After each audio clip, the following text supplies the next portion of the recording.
देखने वाले हैं आपका प्यारा सा पेपर है।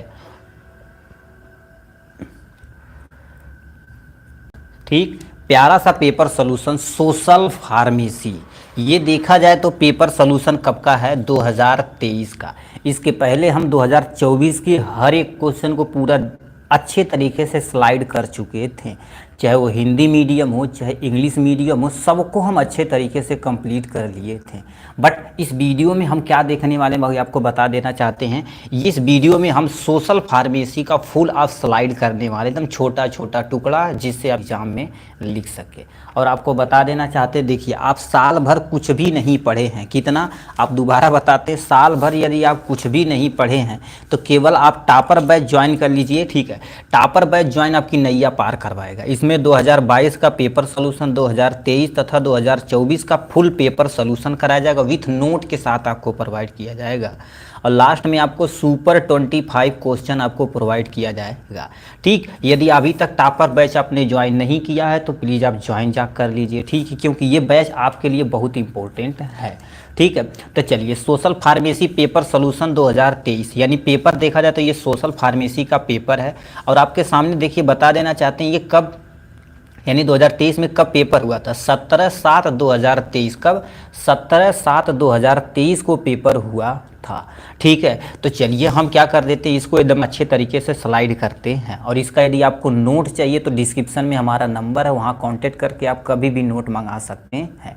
इसकी धनराशि मात्र केवल 25 रुपये है। कितना? 25 रुपये प्राइस है। ठीक है, इसके डिस्क्रिप्शन में नंबर, आप व्हाट्सएप पे कांटेक्ट करिएगा, आपको दे दिया जाएगा आराम से। ठीक, तो चलिए हम अपने मेन मुद्दे की तरफ रुख करते हैं। इसमें पहला क्वेश्चन क्या पूछा था, क्योंकि अब कोड वगैरह जानते हैं, 2605 मार्क 80 नंबर का ये 3 घंटे का पेपर होता है। ठीक है, सीधे अपने हम मेन मुद्दे पर चलते हैं। ठीक है, मेन मुद्दा मतलब सीधे क्वेश्चन पे चलते हैं। इसमें देखा जाए तो पार्ट ए बी सी होता है। पार्ट ए में टोटल कितने क्वेश्चन होते हैं? 7 क्वेश्चन होते हैं, बट किसी 6 क्वेश्चन को आपको अच्छे तरीके से अटेम्प्ट करना होता है। क्या लिख रखा है देखिए सामने, डिस्कस द शॉर्ट रोल। ठीक है, देखिए short role of pharmacist in public health. आपको बता देना चाहते हैं, एक आप आज ही गांठ मान लीजिए, कभी भी पब्लिक हेल्थ से, ठीक है, पब्लिक हेल्थ या रोल ऑफ फार्मासिस्ट पूछे सोशल फार्मेसी में, तो आज ही कम से कम 5 से 10 पॉइंट आप याद कर लीजिए। कुछ भी फार्मासिस्ट, रोल ऑफ फार्मासिस्ट पीछे, उसी को तुम पीट दो। दोबारा बता रहे हैं, एक रोल ऑफ फार्मासिस्ट आप कम से कम 5-7 पॉइंट अच्छे तरीके से क्या कर लीजिए। ठीक है, एकदम अच्छे तरीके से याद कर लीजिए। ठीक, अच्छे तरीके से याद कर लीजिए। कभी भी किसी आपको क्या कर देना, इसी को ध्यान से देना है। ठीक, अब देखिए इसमें क्या रखा, role of pharmacist in public health. तो सबसे पहले थोड़ा सा पब्लिक हेल्थ के बारे में हम थोड़ा सा जान लेते हैं, उसका रोल ऑफ फार्मासिस्ट लिख के आपका क्वेश्चन खत्म हो जाएगा। तो सबसे पहले पब्लिक हेल्थ क्या होता। अब एक्चुअल में हेल्थ क्या होता, हेल्थ किसे कहते हैं? कोई भी मनई यदि हेल्दी रहता है तब कब उसे हेल्दी माना जाता है? यदि वो पर्सन क्या रहे, मेंटली क्या रहे तुम्हारे पास, मेंटली, उसके साथ साथ हमारे पास क्या हो जाएगा, सोशली। ठीक है, और तुम्हारे पास क्या हो जाएगा, फिजिकली। ठीक है, ये देखा जाए तो फिजिकली यदि फिट होता है बंदा तो उसको क्या बोलते हैं, हम हेल्थ बोलते हैं। ठीक, यदि हमारी आवाज़ अच्छे से जा रही है, साफ वगैरह, ठीक है, तो एक बार कमेंट बॉक्स में ज़रूर लिख दीजिएगा। ठीक है, कि सर आवाज़ आ रही है। ठीक है, नहीं आ रही है तो भी बताइएगा, या सर नो में जवाब दे दीजिए। आगे चलते हैं। अब समझे कि हेल्थ किसे कहते हैं? कोई भी आदमी मेंटली पूरा फिट होना चाहिए, सोशली फिट होना चाहिए और फिजिकली फिट होना चाहिए, तो उस बंदे को कोई बने एकदम हेल्दी बंदा है। तब लिखा तुम्हारे पास पब्लिक हेल्थ क्या होता है, बस ऐसे ही बताते रहिएगा। ठीक है, क्योंकि इस समय बड़ा टेक्निकल इशू आ गया था कि अब ज़्यादा वीडियो अपलोड कर। अब तुम सोचो एक दिन में 8-8 घंटा, ठीक है, फर्स्ट ईयर का बैच चला, सुबह हम जानते हैं 2 घंटा, उसके बाद अभी पीछे चला सोशल फार्मेसी का इंग्लिश मीडियम, अब ये हिंदी मीडियम चल रहा, फिर यानी फार्माकोलॉजी आ जाएगा सेकेंड ईयर का, तो इसीलिए थोड़ा सा दिक्कतें हो रही हैं। ठीक, चलिए अपने मेन मुद्दे पर चलते हैं। पब्लिक हेल्थ क्या होता है? देखिए, पब्लिक हेल्थ वह साइंस अथवा आर्ट है जिसका मेन उद्देश्य, यानी मेन उद्देश्य क्या होता है, समाज के प्रत्येक, ठीक है, प्रत्येक व्यक्ति के स्वास्थ्य की रक्षा और मतलब एक फार्मासिस्ट, यानी फार्मासिस्ट देखा जाए तो किसी भी पर्सन, ठीक, क्योंकि आप इसीलिए अपनी ज़िंदगी 2 साल बना रहे हैं। ठीक है, एक्चुअल में कह रहे बर्बाद कर रहे हैं, बना रहे हैं, ठीक है, एक्चुअल में अपनी ज़िंदगी बना रहे हैं कि एक्चुअल में कैसे हमें क्या करना है, तो उसकी रक्षा करना तथा सेफ्टी करना, ये इसी का क्या कहलाता है, पब्लिक हेल्थ। अब पब्लिक के करना पड़ेगा तो इसी को क्या बोलते हैं, पब्लिक हेल्थ बोला जाता है। पब्लिक हेल्थ में बीमारियों की रोकथाम, मतलब कोई पब्लिक हेल्थ में करते क्या, बीमारियों के रोकथाम तथा स्वास्थ्य, एजुकेशन, मतलब अच्छी तरीके से क्या होनी चाहिए, एजुकेशन होना चाहिए। भाई ये क्या हो रहा है, देखिए हैंग कर रहा क्या मोबाइल।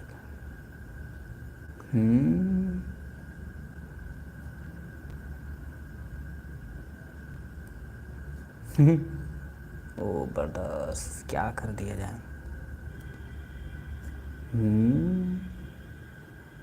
रुक जाइए 1 मिनट।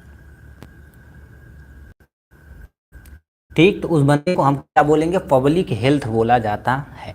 तो क्या लिख रखा, पब्लिक हेल्थ में बीमारियों के रोकथाम के बारे में बात की जाती है, यानी स्वास्थ्य एजुकेशन के बारे में बात की जाती है, उसके साथ साथ स्वच्छता। यदि आप स्वच्छ नहीं हैं, ठीक है, गंधौरा टाइप में है, तो आपका स्वास्थ्य सही नहीं रहेगा। वैक्सीनेशन, मतलब जो बहुत सारे वैक्सीन टीका लगते हैं, जैसे प्रेजेंट टाइम में कोरोना का लगा हुआ, बच्चों को छोटो लगता है, ठीक है, तो वो सब वैक्सीनेशन। न्यूट्रिशन, हेल्थ सेवा का विकास शामिल होता है किसमें, पब्लिक हेल्थ के बारे में। तो पब्लिक हेल्थ में बारे में क्या क्या सोचते हैं, सबसे पहले रोकथाम, बीमारियों को रोकथाम के बारे में सोचते हैं, स्वास्थ्य एजुकेशन के बारे में सोचते हैं, उसके साथ साथ आपके स्वच्छता के बारे में सोचते हैं, वैक्सीन के बारे में सोचते हैं, न्यूट्रिशन के बारे में सोचते हैं, और हेल्दी सेवा के यानी हेल्थ सेवा के भी शामिल होते हैं। उसको क्या बोलते हैं, एक्चुअल में पब्लिक हेल्थ बोला जाता है। ठीक है, पब्लिक हेल्थ बोला जाता।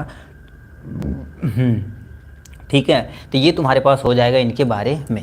अब ये पब्लिक हेल्थ हो गया। हमसे देखिए क्वेश्चन पूछा था पब्लिक हेल्थ क्या होता है, रोल ऑफ फार्मासिस्ट, तो आप ऊपर लिख देंगे role of pharmacist in public health. ठीक है, नेशनल हमने हेल्थ मिशन यानी पब्लिक हेल्थ प्रोग्राम में लिख दिया है। तो पहले सबसे पहले फार्मासिस्ट का एक्चुअल में काम क्या होगा, सबसे पहले क्या होगा, दवा का मैनेजमेंट करेगा। कोई भी चीज़ हो, यदि हेल्दी रहना तो भाई दवा खाना, इसीलिए आप तो फार्मासिस्ट बन रहे हैं। तो ये क्या करेगा, दवा का मैनेजमेंट करना आपकी जिम्मेदारी बनती है। पहला पॉइंट, ड्रग्स का डिस्ट्रीब्यूशन करना सोसाइटी में, मतलब उस सोसाइटी में जाना, उस बीमारी के प्रति जो भी आपको ठीक है चीज़ मिला हुआ उसको क्या करना, आपको डिस्ट्रीब्यूट करना। डिस्ट्रीब्यूट करना मतलब बांटा होता है, बांटना होता है। जैसे आपकी आशाएं होती है ना, तो क्या कर देती हैं, उन महिलाओं को आयरन का गोली, ठीक है, और तुम्हारे पास कैल्शियम की गोली प्रोवाइड करती जो महिला प्रेग्नेंट होती है। ठीक, तो उसी तरह से आपको भी ड्रग्स का डिस्ट्रीब्यूशन करना है सोसाइटी में। डिजीज रिलेटेड एजुकेशन प्रदान करना, मतलब कोई डिजीज है उसके रिलेटेड एजुकेशन लोगों को देना। देखिए अपने यहाँ देखा जाए तो एजुकेशन की कमी होने के नाते बहुत सारे लोग ऐसे ही मर जाते हैं। ठीक, तो एजुकेट लोगों को जितना ज़्यादा करेंगे उतना ज़्यादा आपके लिए बेनिफिट रहेगा।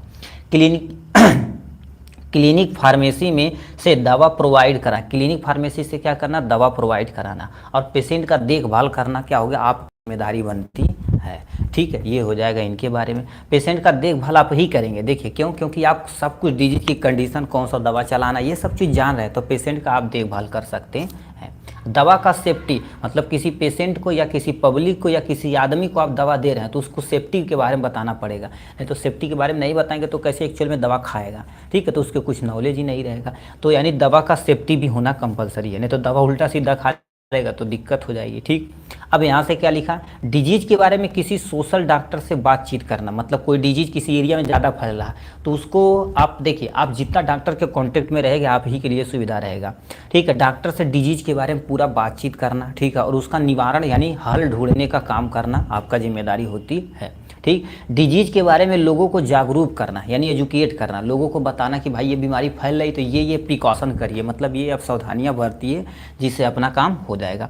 डिजीज के बारे में लोगों को, ठीक है, डिजीज के बारे में लोगों को जागरूक करना आपकी जिम्मेदारी बनती है। नेशनल हेल्थ मिशन के तहत दवा लगाना, मतलब नेशनल हेल्थ मिशन में होता क्या, कोई भी सेवाएं आती तो सबसे पहले स्टेट लेवल पे आती हैं, सॉरी सेंट्रल लेवल पे आती हैं, तो सेंट्रल लेवल से स्टेट लेवल पे आती है, स्टेट लेवल से डिस्ट्रिक्ट लेवल पे आती, तो वो सुविधाएं फिर हमारे सहजा यानी ठीक है जो तुम्हारे पास तहसील होता है उस पे जाता, तहसील के थाने पे जाता, फिर आशाएं लेकर अपने गांव-गांव में डिस्ट्रीब्यूट करते। इस तरह से हेल्थ मिशन क्या कर देता है, जो पब्लिक हेल्थ रहता है इस तरह से स्टेप बाय स्टेप अपना काम करता रहता है।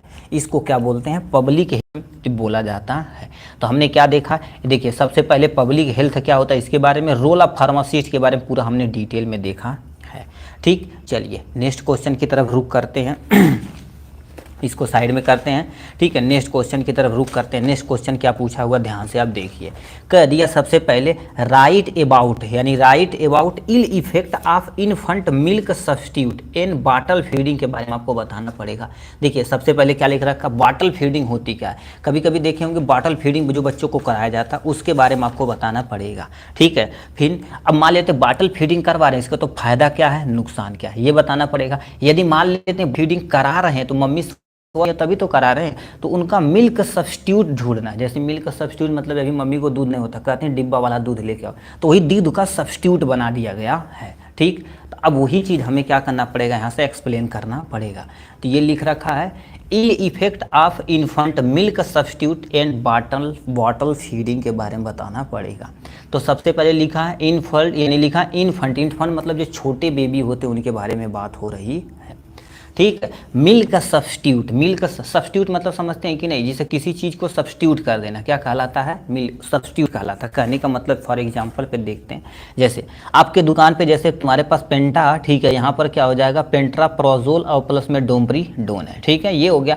अब ये देखा जाए तो जो ब्रांड दवा होती है पेंटॉप DSR में आता, क्या होता है, पेंटॉप DSR जो होता है उसमें आता है। अब होता क्या, आपके पास ये दवा नहीं होती तो इसके जगह दूसरा सब्स्टिट्यूट दे देते हैं, मतलब केमिकल ये रहती बट कंपनियां चेंज रहती हैं, ऐसा होता है, तो ये सब्स्टिट्यूट कर देते हैं। उसी तरह से तो हमारे पास जो मिल्क है, तो एक्चुअली में मम्मी का मिल्क नहीं उपलब्ध हो पा रहा है, मम्मी का दूध उपलब्ध नहीं हो पा रहा, तो देखेंगे नहीं दूध आते हैं, तो उसी को मिल्क सब्स्टिट्यूट बोलते हैं। जो छोटे बच्चे होता है अंडर 2 ईयर, मतलब आप खरीदने जाएंगे अभी बेबी जो तुरंत जन्मा तो उसके लिए अलग दूध आता है। तो क्या लिखा है, यदि माँ अनुपस्थित हो तो अनुपस्थित मतलब वहाँ पर उपस्थित न हो या बीमार रहें तब बेबी को मिल्क फीड कराना एक कठिन कार्य है, तो इसको देखते हुए मिल्क के समान एक मिल्क का सब्स्टिट्यूट बनाया गया जो माँ के दूध के समान होता, उसी को यानी मिल्क सब्स्टिट्यूट दिया कहते हैं। अब कुछ समझे कि नहीं, सिंपल सा क्या बोलिए, देखिए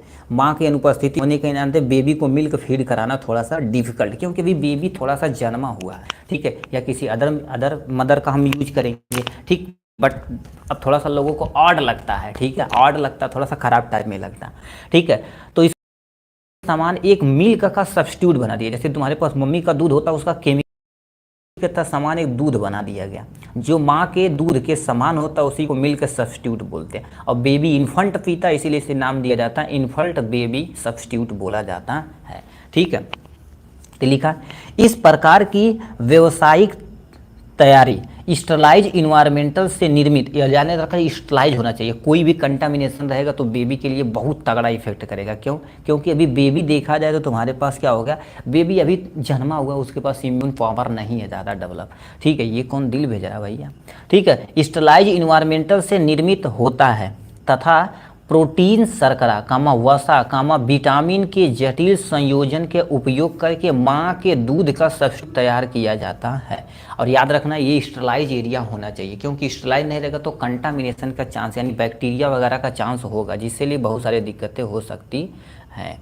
भाई लगता है ये क्लासेस नहीं हो पाएगी भाई, ठीक है। मोदी मोबाइल को क्या बोला जाता है बाबू, ठीक है, मिल्क फीडिंग का सब्स्टिट्यूट देना बोलते हैं, ठीक है। तो ये दो चीज़ आप 2 पॉइंट समझ में आया होगा। बॉटल फीडिंग गुरुदेव क्या होती है इसके बारे में बताते हैं। बॉटल फीडिंग क्या होता है, बॉटल फीडिंग होती क्या, जब निप्पल समझते हैं कि नहीं, जब छोटे बच्चे हैं निप्पल दे लड़का पी ली, तो ऐसा होता है। तो बॉटल जो फीडिंग होती है एक स्तनपान का, ठीक है, स्तनपान का अल्टरनेटिव मेथड होता, मतलब मम्मी सही नहीं है किसी कारणवश, या मम्मी एफर्ट ही नहीं करती, हम चाहते दूध नहीं पिलाए, या बीमार हैं, या वो कहीं गई हैं, तो हम बॉटल फीडिंग कहलाते हैं। तो बॉटल फीडिंग एक तरह का स्तनपान का अल्टरनेटिव मेथड है, उसमें बॉटल में दूध भर के हम बेबी को दे देते हैं, बेबी पी लेता है। इसका उपयोग करके बेबी को स्तनपान कराया जाता है, मतलब इसका उपयोग करके बेबी को स्तनपान कराया जाता है। स्तनपान मतलब जैसे उनको मम्मी होती मेमोरी ग्लैंड से, मतलब स्तन से दूध पिलाती हैं, तो दूध जब उपलब्ध नहीं है तो उसको हम निप्पल में भर के उस मम्मी को, ठीक है, मम्मी की तरह उसे क्या कर देते हैं, हम पिलाते हैं। कभी कभी माँ का दूध भी बॉटल फीडिंग में दिया जाता है। कभी कभी मम्मी जैसे कहीं दूर है तो वो क्या कर देती है, बॉटल में फिल कर देंगे, मतलब अपने स्तन से निकाल के दे देंगी और उस बेबी को क्या कर दिया जाएगा, फीड करा दिया जाएगा। तो ऐसा भी कभी कभी होता है। तो ये बॉटल फीडिंग का मेथड है, तुम्हारे पास दिया गया है। अब इसका एडवांटेज दे रखे हैं सर, फ़ोन नंबर हाँ, फ़ोन नंबर का करवाए मर दे। ठीक है, तो यहाँ इसका फ़ायदा और नुकसान देख लेते हैं। फ़ायदा क्या होता है, माँ की आवश्यकता नहीं होती, मम्मी कहीं भी रहे तो कोई टेंशन नहीं। अब दादी दादा नाना काकी चाची चाचा भैया भाभी साली फाली कुछ भी मेंटेन कर सकते हैं बच्चे को। ठीक है, तो माँ आवश्यकता नहीं होती, मम्मी कहीं भी चले जाए उससे टेंशन नहीं है।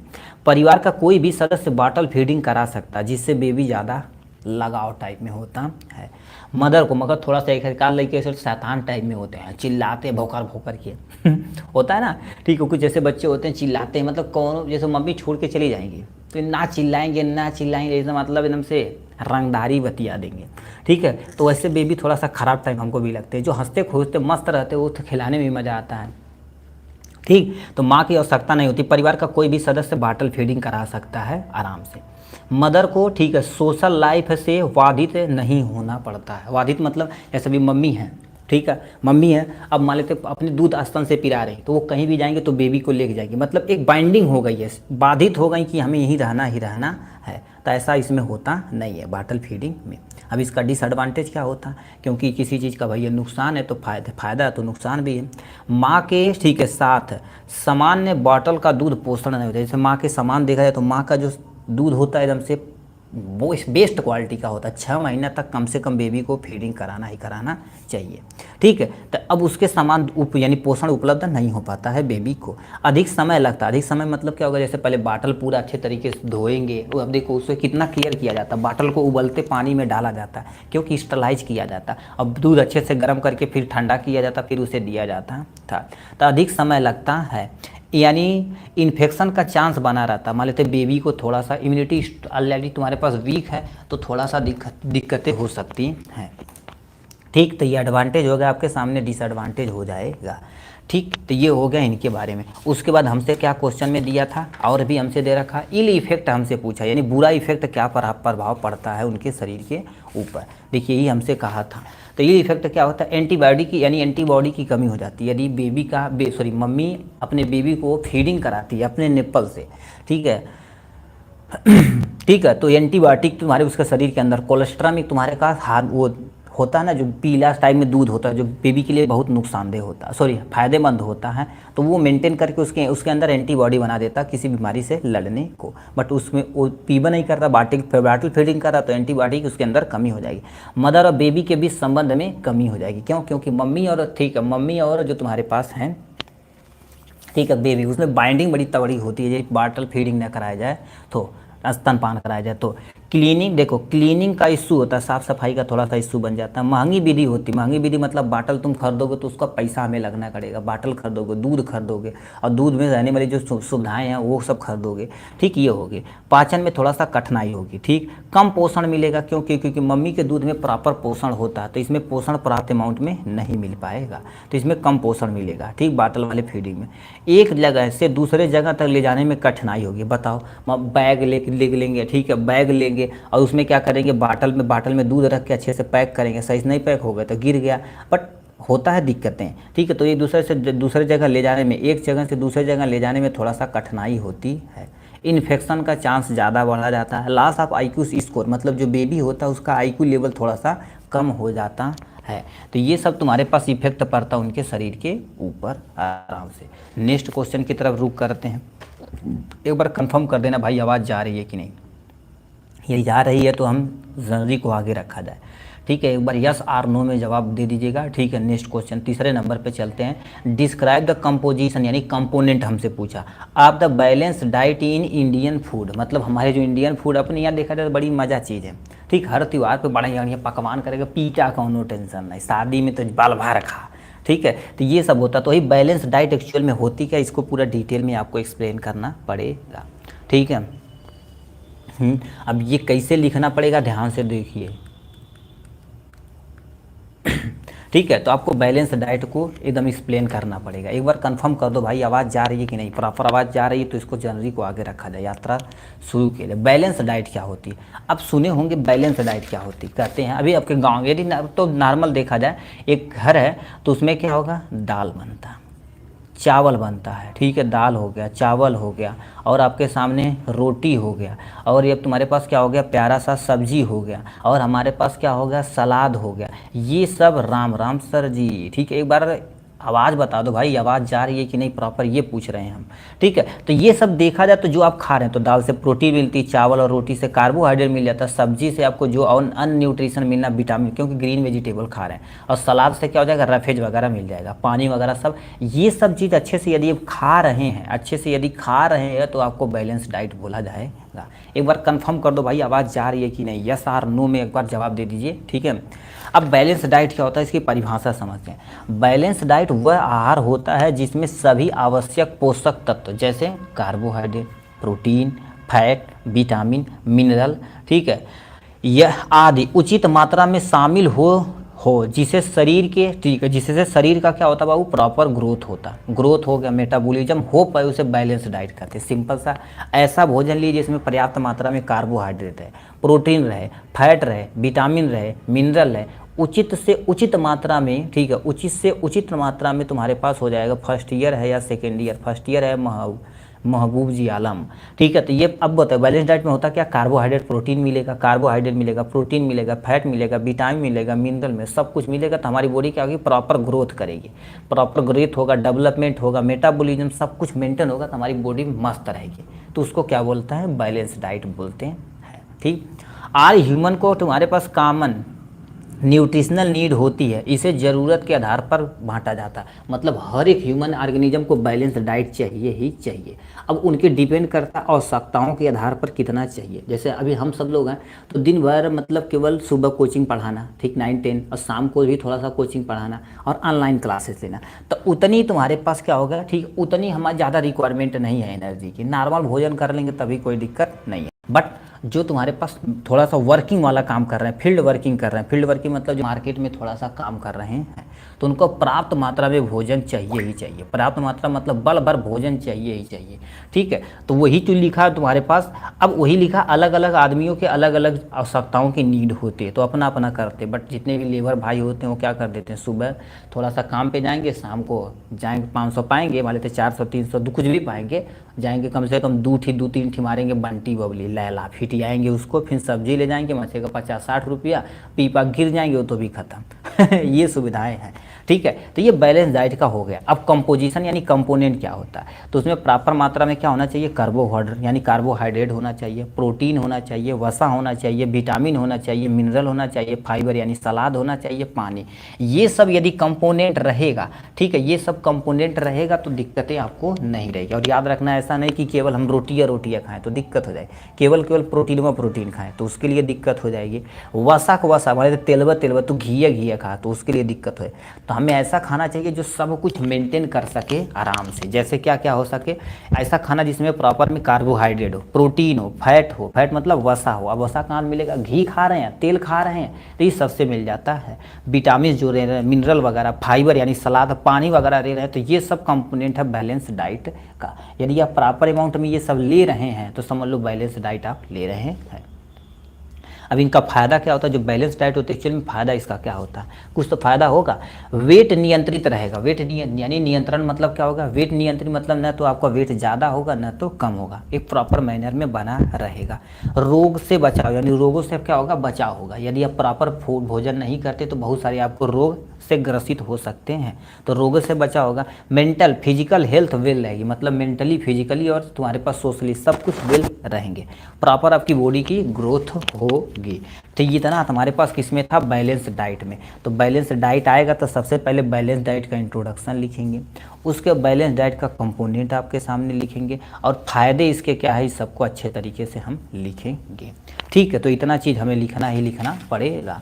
नेक्स्ट क्वेश्चन की तरफ रुख करते हैं। नेक्स्ट क्वेश्चन क्या पूछा है जी, कह दिया what are the sexual transmitted disease, यानी सेक्सुअल ट्रांसमिटेड डिजीज क्या होती है। अब देखिए, आप सेक्स करते हैं तो उससे जो बीमारियां फैलती है उसको हम सेक्सुअल ट्रांसमिटेड डिजीज बोलते हैं, जो बहुत ही ख़राब होती है।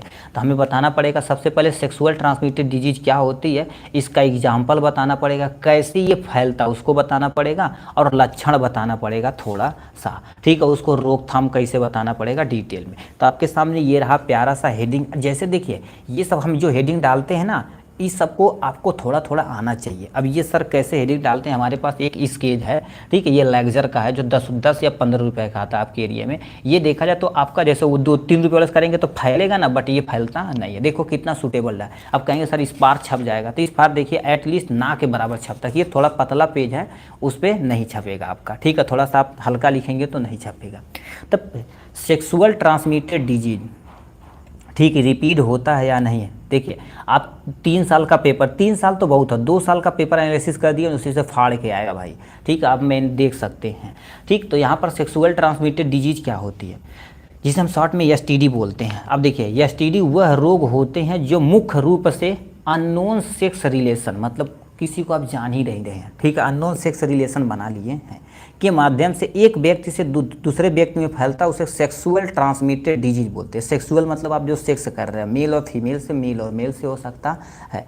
ट्रांसमिटेड मतलब एक इन्फेक्टेड पर्सन से हेल्दी पर्सन में जब फैलता है तो उसी को सेक्सुअल ट्रांसमिटेड डिजीज बोला जाता है। तो वही लिखा रखा है, एसटीडी वह रोग है, यानी सेक्सुअल ट्रांसमिटेड वह रोग है जो मुख्य रूप से unknown sex relation, unknown sex relation मतलब क्या होगा, जिसको आपको पता नहीं कि एक्चुअल में ये कौन आदमी है या कौन गर्ल्स है या कौन लड़की है कौन लड़का है, तो उससे आप रिलेशन यदि बनाएंगे, ठीक, तो आपको दिक्कतें हो सकती है। इस माध्यम से वो मान लेते हैं इन्फेक्टेड रहे या आप इन्फेक्टेड रहे, वो आपको नहीं जानता है, तो एक व्यक्ति से दूसरे व्यक्ति में फैलता है, तो इसीलिए इसे क्या बोलते हैं, सेक्स के द्वारा फैलता है, इसलिए सेक्सुअल ट्रांसमिटेड डिजीज बोलते हैं। इसमें कौन कौन सी बीमारी आती है, इसमें सबसे पहले एड्स आता है, ठीक। अब सिफिलिस आता है जो फीमेल में होता है, गोनोरिया आता है, हेपेटाइटिस आता है, जेनिटल ट्रैक्ट हर्पिस आता है। ये देखा जाए तो जेनिटल ट्रैक्ट में होता क्या, जैसे चाहे फीमेल के जो तुम्हारे पास रिप्रोडक्टिव पार्ट है उसमें कहीं इन्फेक्शन हो चुका है या मेल के पार्ट में इन्फेक्शन हो चुका है, तो इससे दिक्कतें हो सकती हैं, ठीक है। तो ये तुम्हारे पास एग्जाम्पल हो जाएगा सेक्सुअल ट्रांसमिटेड डिजीज। नेक्स्ट में तुम्हारे पास क्या लिख रखा है,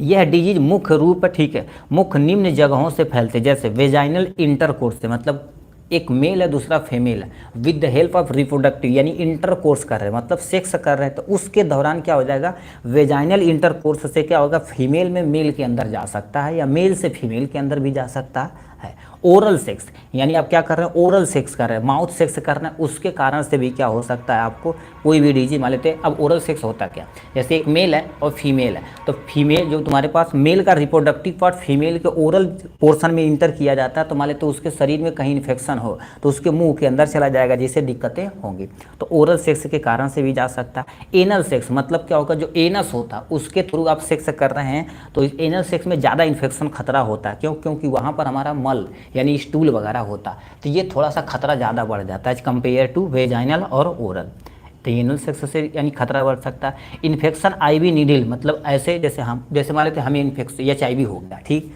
भगवान न करे किसी को हो, ठीक है। अब होता क्या है, देखिए हमको नीडल लगा दिया गया, अब ये नीडल किसी दूसरे पर्सन को उपयोग किया जाएगा, उससे हो सकता है। या सेविंग टाइम्स, मतलब आप गए कहीं पर, ठीक है, गए कहीं पर मान लेते बाल वोल बनवाने, तो वो सेविंग कर रहा है आपका, जब कहेंगे सर हम सेविंग नहीं कराते, बाल का साइड में तो काटता भाई, तो वो काटेगा तो उस अब मान लेते वो उसका ब्लड थोड़ा सा इसमें लगा रहा है, तो फिर काटेगा, आपके अंदर चला जाएगा। इसके टाइम चाइल्ड बर्थ के समय, मतलब मदर के अंदर देखा जाए तो HIV अथवा कोई ये बीमारी है सेक्सुअल ट्रांसमिटेड, तो बेबी में जाने का चांस बढ़ सकता है, तो इनके द्वारा क्या कर देता है, फैलता है। अब जैसे मान लेते किसी का सेक्सुअल ट्रांसमिटेड डिजीज हुआ है, तो उसका कुछ ना कुछ कारण लक्षण तो दिखेगा, यस सर दिखेगा, तो उसमें रिप्रोडक्टिव पार्ट में घाव तथा फोड़े हो जाएंगे। इसलिए देखिए अब इलाज क्या है मेरे भाई, हमारा तो पार्ट ही है, आप अपने कभी भी नहाइए, कभी भी नहाइए, ठीक है, तो अपने रिप्रोडक्टिव पार्ट को पूरी तरह से केयर कीजिए, ठीक है, और उसे साफ सफाई रखना कंपलसरी है, चाहे मेल हो, खास यानी मेल करके फीमेल ज़्यादा इन्फेक्शन को होता है, क्यों, क्योंकि उनका देखा जाए तो वह हर एक 20 डेज बाद तुम्हारे पास मेंस्ट्रुअल साइकिल होती है, जिसमें बहुत सारा तुम्हारे पास इन्फेक्शन होने का खतरा रहता है, तो उनको प्रॉपर देख रेख करना चाहिए, ठीक, साफ सफाई रखना चाहिए। तो रिप्रोडक्टिव पार्ट के घाव और फोड़े होने के नाते आपको समझ लेना लक्षण दिख रहा है। पेशाब में जलन, यदि आप पेशाब कर रहे हैं तो जलन हो गया, ठीक, तो ये हो सकता है।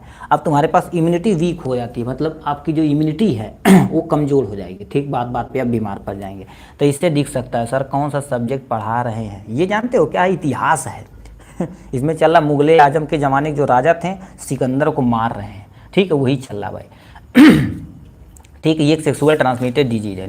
में रोकथाम कैसे कर सकते हैं, यानी देखिए आप at the time of sexual reproduction, जब आप सेक्स करें तो किसका प्रयोग करें, आप कंडोम का प्रयोग करिए, ठीक। अननोन सेक्स को अवॉइड करिए, जिसे आप किसे नहीं जानते हैं, ठीक है, तो नहीं रहिए चलो हम सेक्स करने लगेंगे, ऐसा नहीं करना है। जिसे आप जानते हैं। देखिए अब कहेंगे सर कार्बन नहीं करना चाहिए, देखिए ये नेचुरल चीज़ें हैं, आप पे डिपेंड करता कर रहे हैं कि नहीं कर रहे हैं। ये नेचुरल और हार्मोनल लेवल पे होता है, ठीक है। अब जब एडल्ट होते हैं तो हार्मोन होता है लड़कियों और लड़कों में, दोनों फ्लैक्चुएट होता अपने आप दूसरे से, ठीक, अपोजिट पे इंट्रैक्शन होता है, ठीक है। सर मैं लेट हो गया, कौन, ठीक है, ये कौन सा जवाब है लेट हो गया, तो आप डिस्क्रिप्शन में तो ऊपर लिखा रहता भैया कौन सा सब्जेक्ट चल रहा है, ये तो भी तो देखे होंगे, ठीक है। तो ये क्या कर सकते हैं, अननोन सेक्स को क्या क्या करना है, आपको अवॉइड करना है। टाइम पर चेक और यानी चेकअप करना, उपचार कराना, टाइम पर आपको चेकअप कराना है अच्छे तरीके से। नेक्स्ट में तुम्हारे पास लिखा है हेपेटाइटिस का टीका लगवाना, हेपेटाइटिस आप चेक करवा लीजिए, यदि रहेगा तो उसका आप टीका लगवा देना है। नेक्स्ट में क्या लिख रखा, सेक्सुअल ट्रांसमिटेड डिजीज के बारे में लोगों को एजुकेट करना कि सेक्सुअल ट्रांसमिटेड डिजीज ऐसे ऐसे फैलती है, तो ऐसे ऐसे आप काम नहीं करेंगे। तो आप ये जो फार्मासिस्ट हैं आपका एरिया में आपको, ठीक है, जागरूक लोगों को करना है। तो ये आपके सामने हो जाएगा यहाँ से।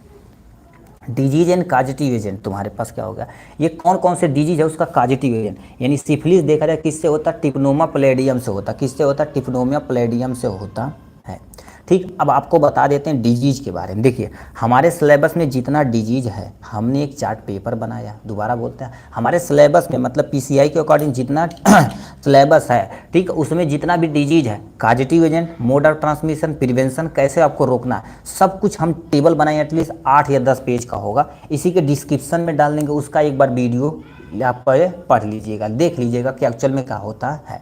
तो सिफिलिस का क्या होता है, टिप्नोमा प्लेडियम होता है, गोनोरिया का देखा जाए तो नेसेरिया गोनोराई होता है, एड्स का देखा तो एचआईवी होता है, ह्यूमन इम्यूनो डिफिशियंसी वायरस होता है। तो ये तुम्हारे पास होगा इन सब चीज़ के बारे में, ठीक। तो हमने क्या देखा था, देखिए सबसे पहले कहा था सेक्सुअल ट्रांसमिटेड डिजीज क्या होता, पूरा डिटेल में हमने डिस्कस कर लिया है। नेक्स्ट में क्या पूछा है लिख रखा, discuss the role of pharmacist national health programme. यदि आप देखा जाए तो नेशनल हेल्थ प्रोग्राम जो है, ठीक है, नेशनल हेल्थ जो प्रोग्राम है एक्चुअल में होता क्या, इसमें फार्मासिस्ट का एक्चुअल में रोल क्या होता है, इसको पूरा डिटेल में आपको बताना पड़ेगा, ठीक है। तो यहाँ पर नेशनल हेल्थ प्रोग्राम के बारे में आपको डिटेल में बताना पड़ेगा। देखिए सबसे पहले नेशनल हेल्थ प्रोग्राम क्या होता है इसके बारे में थोड़ा सा डिफाइन कर देंगे, ठीक। उसके बाद इसका रोल ऑफ फार्मासिस्ट लिखेंगे, क्यों, क्योंकि इसके हमें 5 नंबर का है तो हमें थोड़ा सा और एक्सप्लेन करके ही लिखना पड़ेगा। तो क्या लिख रखा, ध्यान से सुनिए, national health programme Indian government द्वारा शुरू किया गया था। ऐसे कार्यक्रम, अब इसमें क्या किया जाता, ऐसे कार्यक्रम जिनका मुख्य उद्देश्य सोसाइटी को स्पेशल हेल्थ सुविधा प्रोवाइड करनी होती। दोबारा बता रहे हैं, ये होता क्या, नेशनल हेल्थ प्रोग्राम होता क्या, जैसे सोसाइटी को एक सुविधाजनक और स्वास्थ्यवर्धक और इजी से इजी क्या कर सकते हो, उनको सुविधाएं दे सके, ठीक है, सुविधाएं दे सके, गवर्नमेंट के द्वारा पॉलिसी चलाई जाती है, मतलब प्रोग्राम चलाया जाता है। इसमें होता क्या, national health programme Indian government के द्वारा शुरू किया जाता है। ऐसे कार्यक्रम में होते क्या, जिनका मुख्य उद्देश्य सोसाइटी कामा स्पेशल हेल्थ सेवा प्रदान करना, किसको, उस पेशेंट को जो सोसाइटी में पूरा एफर्ड नहीं कर पा रहे हैं, ठीक है, अपने डिजीज तथा यानी हेल्थ के बारे में, उनको पूरा बढ़िया से मेंटेन करेंगे। देश में स्वास्थ्य संबंधी उसी को निपटारा करने की जिम्मेदारी किसकी होती है, नेशनल हेल्थ प्रोग्राम की होती है, ठीक। इनका मेन एम मतलब इनका जो मेन उद्देश्य क्या होता बाबू, ठीक है, मेन उद्देश्य क्या होता, बीमारियों की रोकथाम, नियंत्रण, उन्मूलन करना होता है। यानी बीमारियों का तुम्हारे पास सबसे पहले रोकथाम करना, रोकथाम मतलब कौन सी बीमारी है, किसके कारण से आपको फैल रही है, ठीक, उसको आपको देखना पड़ेगा। नियंत्रित, उसे कैसे तुम कंट्रोल कर, क्षण वगैरह अच्छे तरीके से करेंगे, ये उद्देश्य होता है इस प्रोग्राम में, ठीक। अब इनका लेवल देखा जाए तो क्या होगा, नेशनल हेल्थ लेवल में, यानी नेशनल हेल्थ प्रोग्राम में देखा जाए तो कौन कौन से लेवल, टोटल 3 लेवल होते हैं। सबसे पहले आपका सेंट्रल लेवल, फिर स्टेट लेवल, फिर डिस्ट्रिक्ट लेवल। जैसे मान लेते होता क्या, कोई सुविधाएं आती हैं तो सबसे पहले नेशनल लेवल पे आती है, नेशनल लेवल से उसे कहाँ पर डाला जाता है, स्टेट लेवल पे डाला जाता है, ठीक। अब स्टेट लेवल से डिस्ट्रिक्ट लेवल पे जाता है, डिस्ट्रिक्ट लेवल से तहसील लेवल पे, तहसील लेवल से हमारे पास जो आशा होती है, ठीक, आशा होते हैं वो सब उस मिशन को लेकर गांव में जाती हैं, गांव में क्या कर देती हैं, देती हैं, ठीक। पहले होता था, पहले देखेंगे गांव में दरिया उरिया लोग बांटती थी, दवाइयाँ बांटती थी, सारी सुविधाएं देती थी। बट अब डिजिटल का ज़माना हो गया, सब लोग जागरूक हो गए हैं, सब लोग अपने तुरंत सुविधाएं से पहुंचते थे, कहाँ, धाएँ से अपने नज़दीकी स्वास्थ्य केंद्र पर पहुंच जाते हैं, तो ज़्यादा दिक्कत नहीं होती है। तो ये 3 लेवल हो जाएगा आपके बारे में। नेक्स्ट में तुम्हारे पास क्या लिखा है, इनका निम्न कार्यक्रम चलाए जाते हैं। प्रेजेंट टाइम में देखा है तो बहुत कार्यक्रम, कुछ प्रोग्राम हम यहाँ पर लिख दिए हैं। जैसे क्या लिख रखा है, अब नेशनल हेल्थ प्रोग्राम के तहत टीबी को कंट्रोल करने के लिए क्या नेशनल टीबी कंट्रोल प्रोग्राम चलाया जाता है। इसमें क्या होता है, गांव-गांव पे लोगों को जाकर जागरूक किया जाता है कि टीबी एक खतरनाक बीमारी है, ऐसे ऐसे होती है, इसके रोकथाम के लिए बहुत सारी सरकार सुविधाएँ चला रही हैं, उसका उपयोग करके टीबी का उपचार कर सकते हैं। ठीक, तो ये चलाया जाता है। नेशनल एड्स कंट्रोल तुम्हारे पास प्रोग्राम, अब नेशनल एड्स के बारे में लोगों को जागरूक करते हैं कि भैया अननोन सेक्स ना करिए, सेक्स करते समय कंडोम का प्रयोग करिए। बहुत सारी क्या कर देती हैं दिक्कतें को मेंटेन करने के लिए, मतलब जो भी एड्स में प्रॉब्लम हो रही है उसके प्रति लोगों को जागरूक करना, सोसाइटी को बनाए रखना, इनका ये नेशनल कार्यक्रम के अंदर चलता है। National malaria control programme, national malaria control, जो मलेरिया होता है जैसे प्लाज्मोडियम मलेरियाई, प्लाज्मोडियम वीवैक्स मच्छर के काटने से होता है। कौन मच्छर है, अब कमेंट बॉक्स में उस मच्छर का नाम लिख के दिखाइए, ठीक है। देखें से कितने लोग हैं उस मच्छर का नाम लिख के दिखाते हैं विद इन द 1 मिनट के अंदर, ठीक है। तो ये मलेरिया कंट्रोल, मलेरिया को कैसे कंट्रोल करना, लोगों को जागरूक करेंगे, भैया मच्छरदानी का लगाइए, मच्छरदानी अगल बगल जो पानी रुक रहा है उसको आप सावधानी यानी सफाई करिए। तो ये सब चीज़ करने की जिम्मेदारी होती है। नेशनल मलेरिया कंट्रोल प्रोग्राम मतलब ऐसे एरिया में रहना है, ये तो पढ़ ही दिए। नेशनल इम्यूनाइजेशन प्रोग्राम, लोगों को इम्यून करना है, यानी इम्यून करने का मतलब बहुत सारा वैक्सीन आता है, जैसे कोरोना से लड़ने के लिए वैक्सीन, छोटे बच्चों के लिए वैक्सीन, 3 साल पे 5 साल पे उनका वैक्सीन लगता है, तो उसको भी हमें क्या करना है, उनको लोगों को प्रोग्राम बताना है। इम्यूनाइजेशन बहुत ज़रूरी है। बहुत सारे गांव में लोग होते हैं पोलियो ही नहीं पिलवाते, पोलियो देखा जाए तो आपको पिलवाना चाहिए, छोटे बच्चों को पिलवाना चाहिए, ठीक है। और जो 3 साल पे और 5 साल पे लगता है इंजेक्शन, आपको नहीं लगता होगा, हम नहीं लगवाते, हमारा बच्चा इम्यूनिटी स्ट्रांग है, बट कभी कभी बहुत सारी दिक्कतें हो सकती है, स्टरलाइजेशन का प्रॉब्लम हो सकता है, ठीक। नेशनल मदर हेल्थ प्रोग्राम, इसमें मम्मी का देखभाल के लिए किया जाता है कि मतलब कोई बेबी प्रेग्नेंट है, ठीक है, तो उसको कैसे केयर किया जाता है ये, क्योंकि मम्मी की यदि सेहत स्वस्थ रहेंगे तो बेबी भी स्वस्थ पैदा होगा, जो हमारे देश का भविष्य उज्जवल भविष्य है। स्टेट देखो एसटीडी यानी सेक्सुअल ट्रांसमिटेड डिजीज कंट्रोल कैसे करना, जैसे अभी एड्स हो गया, एचआईवी हो गया, गोनोरिया हो गया, ठीक है, ये तुम्हारे पास सिफिलिस हो गया, हेपेटाइटिस हो गया, ये सब बीमारियों को कैसे रोकना है उसके लिए भी प्रोग्राम चलाया जाता है, जो लोगों को बताया जाता है। ये एसटीडी कंट्रोल प्रोग्राम हो जाएगा, ठीक। फिर तुम्हारे पास लिखा है रोल ऑफ फार्मासिस्ट, आपको यहाँ से लिखना पड़ेगा। तो रोल ऑफ फार्मासिस्ट क्या होता है, सबसे पहले दवा का मैनेजमेंट करना आपकी जिम्मेदारी बनती है, ठीक। उसके बाद ड्रग्स का डिस्ट्रीब्यूशन इन सोसाइटी में, मतलब सोसाइटी में ड्रग्स का डिस्ट्रीब्यूशन कैसे करना आपकी जिम्मेदारी बनती है। नेक्स्ट में तुम्हारे पास लिखा है क्या, डिजीज रिलेटेड एजुकेशन प्रदान करना, मतलब लोगों को डिजीज से रिलेटेड एजुकेशन उन्हें प्रोवाइड करना कि अच्छा ये बीमारी भैया आ रही है, आपको ये सावधानियाँ बरतनी है, तो ये सब चीज़ आपको बताने की जिम्मेदारी बनती है, ठीक। क्लिनिकल फार्मेसी से दवा प्रोवाइड कराना, मतलब क्लिनिकल फार्मेसी से उन्हें उपलब्ध मात्रा में दवा को प्रोवाइड कराना आपकी जिम्मेदारी बनती है। पेशेंट का देखभाल आपकी जिम्मेदारी बनती है, दवा का सेफ्टी आपकी जिम्मेदारी बनती है। ये सब जिम्मेदारी किसकी बनती है, आपकी बनती है। नेक्स्ट में डिजीज के बारे में किसी भी स्पेशल डॉक्टर, ठीक है, डिजीज के बारे में स्पेशल डॉक्टर से आपको बातचीत करना है और उसका निवारण करना। देखिए आप एज ए फार्मासिस्ट हैं तो डॉक्टर के कांटेक्ट में जितना रहेंगे आपके लिए उतना ही सूटेबल रहेगा, ठीक है, डॉक्टर के कांटेक्ट में जितना रहेंगे आपके लिए उतना सूटेबल रहेगा।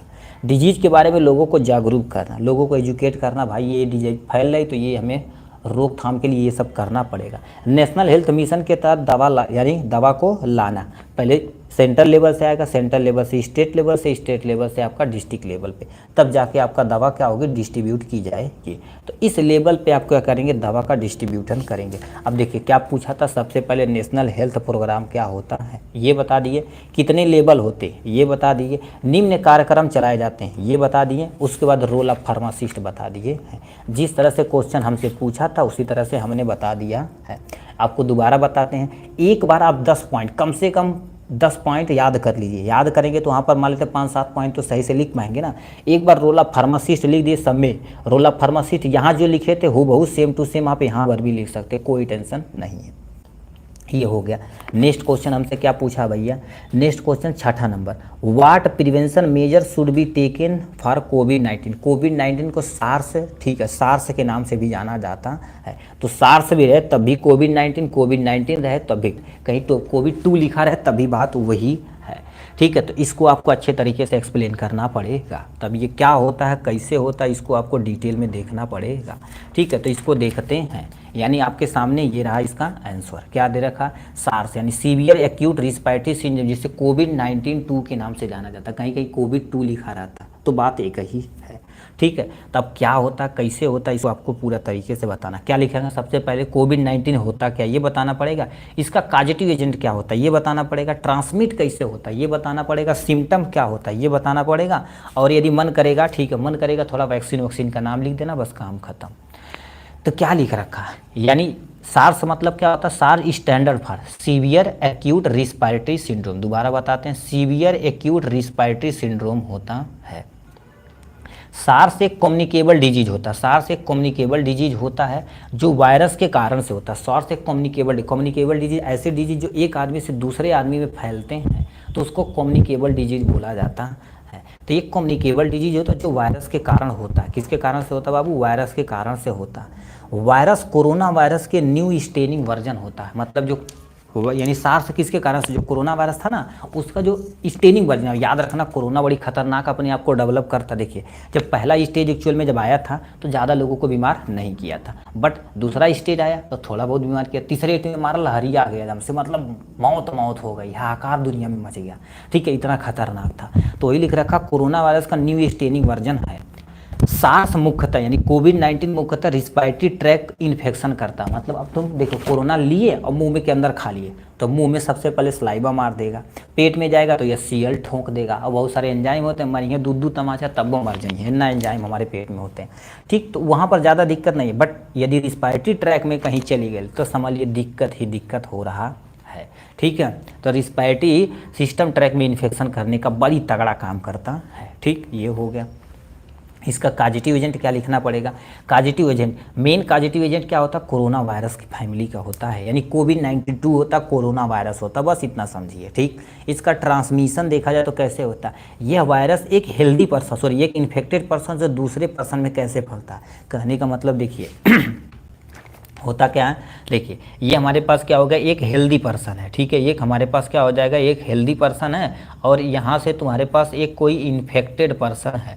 तो एक्चुअल में होता क्या है, ये इन्फेक्टेड पर्सन, ये हेल्दी पर्सन, इन्फेक्टेड पर्सन से हेल्दी पर्सन में क्या हो जाएगा, ये ट्रांसमिट होता है। किसके द्वारा, कोई आदमी छींक दिया, उससे खांस दिया, उससे कोई ऑब्जेक्ट छू दिया, जैसे पेन, ये कोरोना वाला पर्सन छोड़ दिया, तो इसमें तुम्हारे पास अब टच करेंगे आप, अब ये कहीं आपका हाथ नाक के पास गया तो आपको दिक्कत हो सकती है।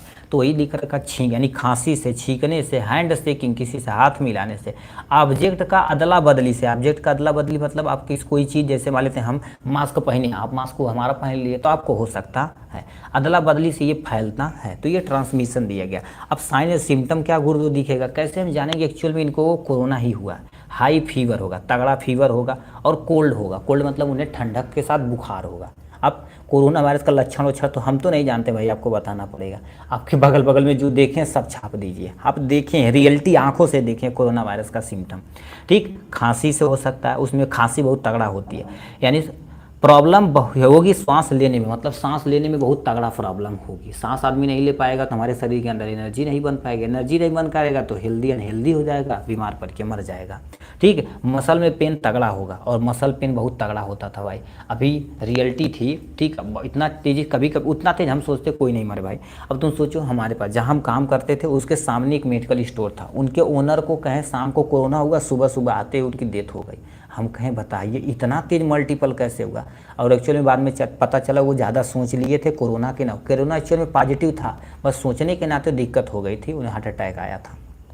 और मोस्ट ऑफ द केस में हार्ट अटैक से ही लोग मरे थे कोरोना वायरस में।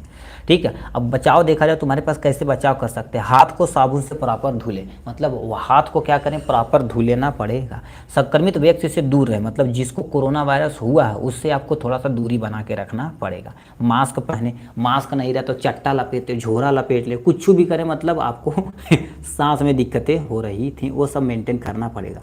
और उस समय देखेंगे गाँव में बहुत सारे लोग चल गए थे। अब तुम सोच सकते हो कितने दूर दूर से, बॉम्बे से लोग पैदल चले आए थे भाई। ठीक है, और उस समय लूटने वाले लूट रहे थे, जो इंसानियत के नाम के कुछ नहीं थे भाई। बहुत सारे मेडिकल स्टोर बहुत सारे लोगों की मदद कर रहे थे और बहुत सारे लोग क्या कर रहे थे, लूट पाट के बढ़िया हो रहा है। वो मतलब वो ऐसा सोच लिए थे कि हम मरवा नहीं करेंगे। देखिए आप जो हेल्प कर रहे हैं किसी का, ठीक है, अब हेल्प जो कर रहे हैं, ठीक है, वो होता है आपकी ज़िंदगी में वही रहेगा, ठीक है। अब देखिए दुनिया हमारे पास ऐसे गोल है, जो चीज़ आप किसी से कर रहे हैं ना, तो वो कहीं ना कहीं आपके पास घूम के आएगा, ठीक। नेक्स्ट में संक्रमित व्यक्ति से दूर रहें और मास्क का प्रयोग करें, मास्क का प्रयोग करें। अब प्रिवेंशन में आपको सैनिटाइजर लगाना है, मास्क का प्रयोग करना है, दूर रखना, बार बार आपको यानी ठीक है उस पर्सन के पास नहीं जाना है जहाँ वो जो इन्फेक्टेड हो। सोशल एरिया जाना तो आपको मास्क का प्रयोग करना, आपके साथ सैनिटाइजर लेके चलना पड़ेगा। तो ये सब आपको लिखना पड़ेगा। इसमें क्या क्या देखिए, सबसे पहले कोविड-19 के बारे में थोड़ा सा लिखेंगे यहाँ से, कॉजेटिव एजेंट यहाँ से, उसके बाद ट्रांसमिशन यहाँ से, सिम्टम आपको यहाँ से लिखेंगे, उसके बचाव आपको कैसे करना आपके सामने ये रहा प्यारा सा। नेक्स्ट क्वेश्चन में क्या दिया है बाबू, 7वां नंबर, write the causative agent any 5, ठीक है, फॉलोइंग, ठीक है, डिजीज। मतलब इसमें से क्या करना, किसी 5 का कॉजेटिव एजेंट लिखना। हम आपको सब बता देते हैं, जो आपको अच्छा लगेगा आप वही लिख दीजिएगा, ठीक है। यहाँ से अब हम टेबल बनाए, जैसे टेबल हम बनाए हैं उसी तरह से आपको लिखना पड़ेगा। दोबारा बता रहे हैं, जो हम टेबल बनाए हैं बहुत सोच समझ के बनाए हैं, उसी के डिस्क्रिप्शन में डालेंगे, सारी बीमारी आपको उसी से मिल जाएगी। तो देखिए ये आपके सामने ये रहा प्यारा सा, ठीक। अब आपको टेबल हम दिखा देते हैं एक्चुअल में हम कैसे टेबल बनाए हैं, ठीक है, क्योंकि ये टेबल देखा जाए तो बहुत टाइम लगा है, बट हर एक चीज़ को कॉन्सेप्ट हमने क्या कर दिया, देखिए क्लियर करके इसमें दिया है एटलीस्ट, ठीक है। तो आपके सामने ये रहा टेबल। देखिए सबसे पहले डिजीज का नाम, ऐसे ऐसे टेबल है, डिजीज का नाम, कॉजेटिव एजेंट यानी पैथोजन, मोड ऑफ ट्रांसमिशन कैसे वो फैलता है, उसका सिम्टम्स क्या होता है, प्रिवेंशन तथा कंट्रोल यानी ट्रीटमेंट कैसे करना है। अब हम हमारे सिलेबस में जितना है, जैसे देखो हमारे पास चिकन पॉक्स, मीसेल्स, मम्स, उसको पलटेंगे तुम्हारे पास influenza, rabies, HIV, N1, SARS सब कुछ दिया गया है, ठीक। अब देखो ये सब तुम्हारे पास कोविड-19, जैसे कोविड-19 है, देखो कोविड-19 को कोरोना वायरस से होता, डायरेक्ट कॉन्टेक्ट से होता, कफिंग यानी कोई पर्सन खांसने छींकने से होता, हैंड शेकिंग किसी से हाथ मिला रहे हैं वो तो हमारे नाक के थ्रू लंग्स में जाता, ठीक। सिम्टम देखा जाए तो ये दिख रहा है, ठीक, हाई फीवर होगा, कफ होगा, लंग्स में प्रॉब्लम होगा, टेस्ट लॉस हो जाएगा, कोई चीज़ आप सही से टेस्ट नहीं कर पाएंगे। अब उसके लिए प्रिवेंशन तथा कंट्रोल करने के लिए आपको प्रॉपर हाथ धोना पड़ेगा, नोज को टच करने से अवॉइड करना पड़ेगा, मास्क का प्रयोग करना, एंटीवायरल ड्रग्स लेना पड़ेगा, वैक्सीन लेना पड़ेगा। तो ये टेबल हम इसी के डिस्क्रिप्शन में दे देंगे, प्लीज़ इसे आप देख लीजिएगा, ठीक। ये बहुत ही टेबल सोच समझ के बनाया गया, एटलीस्ट 7-8 पेज का है, ठीक है, 7-8 पेज का नहीं, 1 2 3 4 5 ही पेज का है भाई, 5 6 7 पेज 8 पेज 7 पेज का है, ठीक है। मतलब इसमें सारा डिजीज दिया गया है। तो हमसे क्वेश्चन में क्या पूछा था, देखिए किसी 5 का पॉजिटिव एजेंट लिखना, हम सबका लिख देंगे। मलेरिया दिया गया, इसको लिखना पड़ेगा, लेप्रेसी होगा, टाइफाइड हो गया, और उसके बाद ट्यूबरकुलोसिस होगा, पोलियोमिलाइटिस होगा, HIV होगा, इस सबका पॉजिटिव एजेंट लिखना पड़ेगा आपके सामने। इस तरह से टेबल, इस टाइप से क्वेश्चन लोग 1 घंटे के अंदर पेपर खत्म कर देंगे भाई, ठीक। देखिए ये आपके पास डिजीज हो गया, कॉजेटिव एजेंट होगा। यदि आपको मलेरिया हुआ तो समझो प्लाज्मोडियम मलेराई से हुआ, किससे, प्लाज्मोडियम मलेराई से हुआ। अब प्लाज्मोडियम फैल्सीपेरम से हुआ, प्लाज्मोडियम विवैक्स से हुआ है। तो इन चीज़ों से क्या होगा, इसका कॉजेटिव एजेंट क्या होता है, प्लाज्मोडियम मलेराई हो जाता है, प्लाज्मोडियम वोबल होता है। अभी तो हम 2 लिखवा नहीं किए, 5 होता है एक्चुअल में, ठीक है। तब प्लाज्मोडियम मलेराई हो गया, प्लाज्मोडियम फैल्सीपेरम हो गया, प्लाज्मोडियम विवैक्स हो गया। तो इसको लिखना पड़ेगा मलेरिया का कॉजेटिव एजेंट, ठीक। लेप्रेसी देखा जाए कोण रोग होता है, ऐसे देखेंगे इस टाइप में उनका हाथ हो जाता है, ये माइक्रोबैक्टीरियम लेप्राई से होता है, किससे होता है, माइक्रोबैक्टीरियम लेप्राई से होता है, ठीक। अब नेक्स्ट में तुम्हारे पास इसका ट्यूबरकुलोसिस देखा जाता है, यानी टीबी किससे होता है, टीबी के पॉजिटिव एजेंट क्या होता है, माइकोबैक्टीरियम ट्यूबरकुलोसिस से होता है, यानी टीबी किससे होता है, माइकोबैक्टीरियम ट्यूबरकुलोसिस से होता है। पोलियोमिलाइटिस, ठीक है, पोलियोमिलाइटिस पे आते हैं। पोलियोमिलाइटिस देखा जाए तो पोलियो वायरस के कारण से होता है, यानी पोलियो वायरस। प्लीज़ आपसे अनुरोध है, आपके गांव में कोई भी आशाएं वगैरह हैं तो पोलियो पिलाने आ रही हैं तो आप ज़रूर अपने बच्चे को पिलवाइए, अंडर द 5 ईयर, मतलब जो 5 साल से नीचे हैं, ठीक। ये हो गया पोलियोमिलाइटिस। नेक्स्ट में HIV किससे होता, अब कमेंट बॉक्स में यहाँ पर देखें कितने ऐसे लोग हैं जो एड्स का फुल नेम और HIV का फुल नेम लिखते हैं। तो एड्स का पॉजिटिव एजेंट क्या होता है, HIV होता है। अब यहाँ पर क्यों नहीं लिखे आपको रीजन, यहाँ पर यदि आप लिखें तो MCQ में आपको क्वेश्चन मिलेगा, इसीलिए यहीं पॉज करिए, देखिए कितने लोग हैं, इसको लिख के दिखाते हैं। चलिए लिखिए भाई, जितने लोग हैं एटलीस्ट जो लाइव देख रहे हैं उतने लोग देखिए लिख के दिखाते हैं कि नहीं, ठीक है। चलिए लिखिए भाई, सरसरा के लिखिए, ठीक है। अरे लाज क्या है भाई, ठीक है, पढ़ने बैठे हैं तो अपने लिखने में कोई कि एड्स का फुल नेम लिखिए, क्योंकि एड्स का फुल नेम आपको एक नंबर में एमसीक्यू में पूछा है। यदि आप यहाँ नहीं लिख पाते तो समझ लीजिए एक नंबर आपका छूटने वाला है। ठीक, अब कहेंगे गुरुदेव कैसे, अभी दिखा देते हैं ऐसे। देखिए ये आपका फुल नेम, आप एड्स का फुल नेम दिया है कि नहीं, तो यहाँ आप कमेंट बॉक्स में लिखें, तो यहाँ पर हम नहीं बताएंगे। ठीक है, चलिए अब बताइए। देखें कितने लोग ऐसा इसका कमेंट बॉक्स में लिख के दिखाते हैं। ठीक है, चलिए आप लिखते रहिए, हम ठीक थोड़ा सा आगे चलते हैं। टाइफाइड का देखा जाए तो सोलमेनेला टाइफी होता है। क्या होता है? सोलमेनेला टाइफी इसका काजेटिव एजेंट होता है। ठीक, ये देखा जाए तो जो खराब भोजन खराब पानी से होता है। तो इतना तुम्हारे पास था किसके बारे में, ठीक है, आपके सामने काजेटिव एजेंट के बारे में। तो इस तरह से देखा जाए तो पार्ट ए हमने पूरा डिटेल में कवर अप कर लिया है। ठीक, अब हम आते हैं पार्ट बी की तरफ। पार्ट बी में टोटल 11 क्वेश्चन रहते हैं कि नहीं, 10 क्वेश्चन को आपको अटेम्प्ट करना रहता है। क्या लिख रखा है? Answer any 10 question, each question carry equal mark. मतलब कोई 10 क्वेश्चन करना, हर एक क्वेश्चन इक्वल मार्क का होता है। इसमें पहला क्वेश्चन आपके सामने दिया है सोशल फार्मेसी क्या होता है, इसके बारे में आपको बताना पड़ेगा। ठीक, सोशल फार्मेसी क्या होता है, बस इजी है। सोशल फार्मेसी का डिफिनेशन लिख देंगे और ऑब्जेक्टिव उद्देश्य लिख देंगे, बस काम खत्म हो जाएगा। अब इधर थोड़ा सा तेजी से चलेंगे क्योंकि 3 नंबर में छोटा छोटा लिखना रहता है। ठीक है, अब देखिए क्या लिख रखा, सोशल फार्मेसी होता क्या। अब सब्जेक्ट ही पढ़ रहे हैं, इसके बारे में जो भी चीज़ आपको, सोशल मतलब सोसाइटी, मनई, आदमी, पब्लिक, ये सब के बारे में। अब फार्मेसी मतलब दवाइयाँ।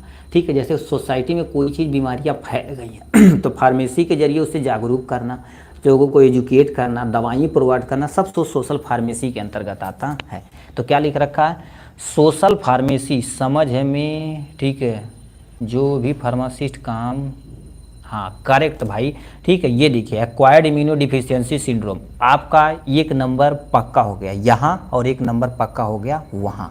ठीक है, वैसे जब एक्टिव रहेंगे, ठीक है, अब बैठे हुए हैं हम केवल बक कर रहे हैं, बक कर रहे हैं, मतलब कथा सुन रहे हैं, तो ऐसा नहीं होने वाला भाई। देखिए लोगों को लगता है सर ऑनलाइन क्लास, देखिए अभी ऑनलाइन क्लास हम 9, 10, 11, 12 चारों क्लास पढ़ाते हैं, उसके साथ साथ ऑफलाइन भी पढ़ाते हैं। ऑफलाइन यदि देखा जाए, ठीक है, ऑफलाइन तो स्विच आप देख रहे हैं और सामने जब एक्टिव रहे हैं तभी आ हुआ था। अब मोबाइल से भी आप देख रहे हैं तो एक्टिव रहिए, एक्टिव रहेंगे तो कुछ भी सीख जाएंगे। ठीक है, तो इसलिए कभी भी यहाँ पढ़ने बैठिए तो एक्टिव रूप में बैठिए, कि नहीं लेटा लाठी देखा था, लेटा लाठी देखा था, तो ऐसा नहीं। अपना एक जगह आपके घर में होगा, नहीं होगा तो कोई टेंशन नहीं, खटिया होगा, तख्ता होगा, कमरा होगा, चट्टा होगा, बोरा होगा, वहाँ आप बैठिए आराम से। ठीक, और कॉपी पेन लेके आप घोंसते रहिए, थोड़ा सा तेज लिखिए, अपनी भाषा में लिखिए तो और सूटेबल रहेगा। नहीं तो इसका सबसे पहले PDF आप मंगवा लीजिए। क्या PDF मंगवा के अपने प्रिंट निकलवा लीजिए, अपने मोबाइल में रख लीजिए। उसके बाद उस पढ़ के वीडियो देखते हुए अपना कॉन्सेप्ट क्लियर कर लीजिए, बस मस्त हो गया। ठीक, तो सोशल फार्मेसी क्या होता है?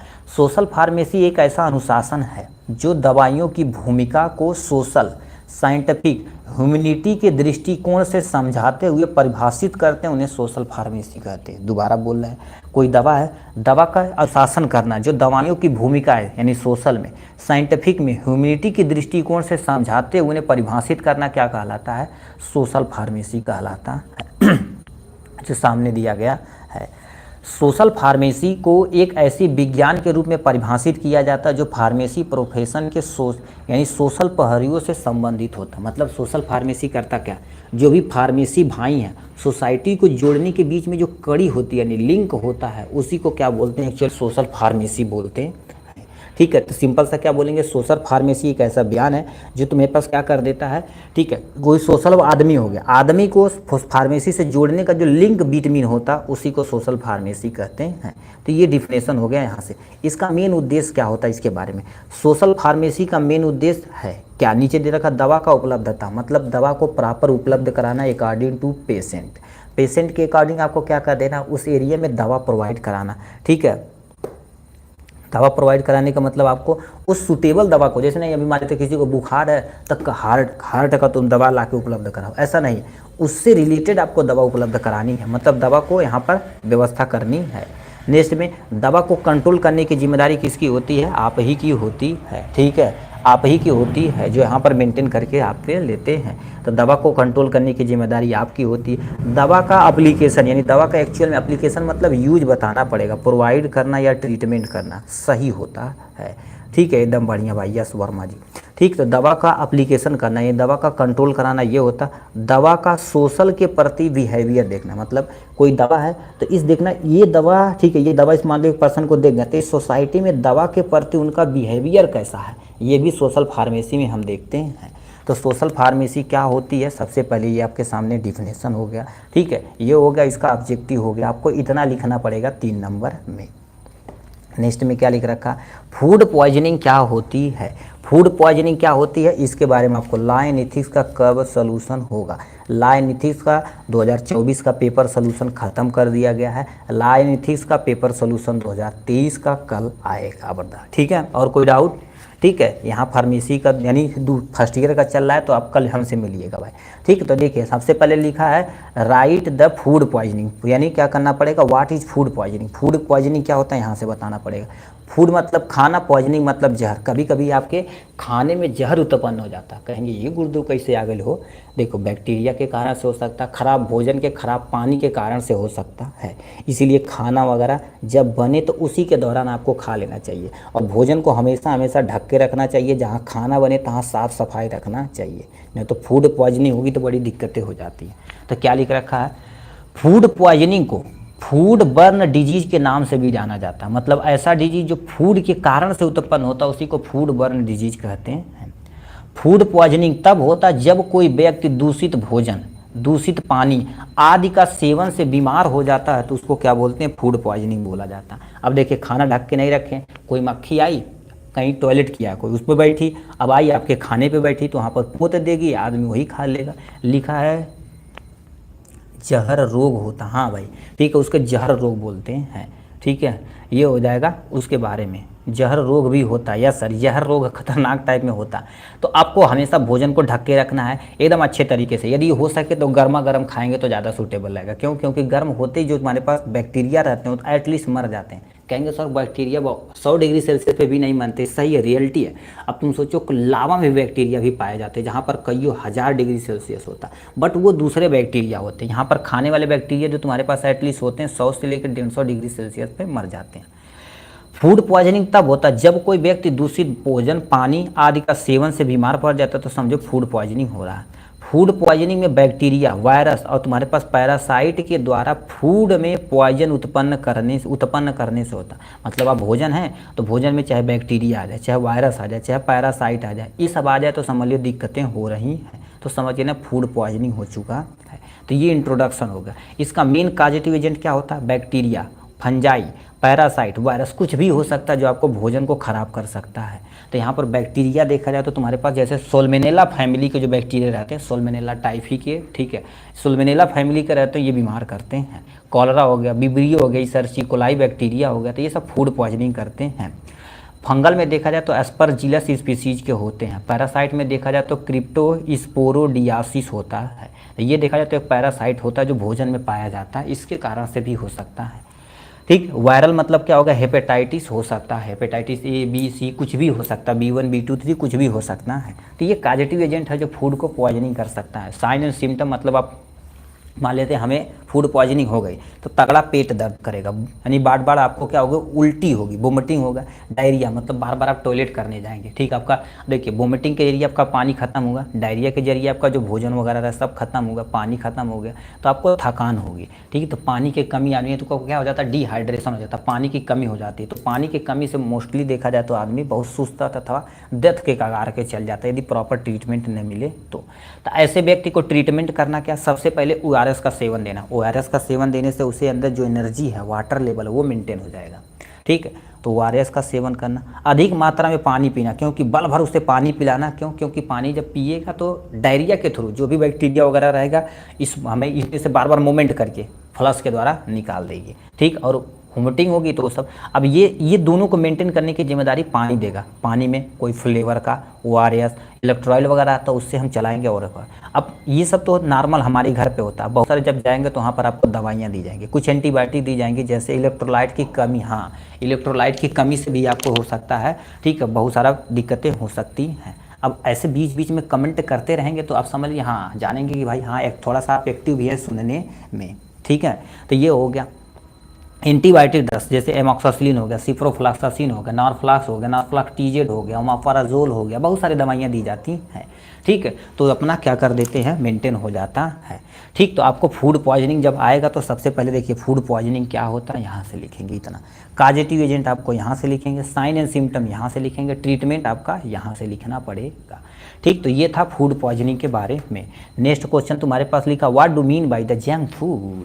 जंक फूड क्या होता है, इसके बारे में आपको एक्सप्लेन करना पड़ेगा। थर्ड नंबर क्वेश्चन, ठीक है, जंक फूड के बारे में बताना पड़ेगा। जंक फूड क्या होता है, जैसे अभी चाट, चाउमीन, फुल्की, बर्गर का नाम सुने होंगे, सबको जंक फूड बोला जाता है। जंक फूड में इतना समझना, जो लोहे पर जंग लगता है वो फूड, उसको जंक फूड नहीं कहते। जंक फूड जैसे मार्केट में चाट, चाउमीन, फुल्की, बर्गर, अब तो देखा जाए तो ये तो बड़ी दिक्कतें हो रही हैं। ठीक है, फेमस हो गया बड़ी बात, अपने चौराहे पे निकलते ही देखेंगे जितनी भी, मतलब जितना किराना स्टोर नहीं रहेगा उससे ज़्यादा जंक फूड की दुकान रहेगी।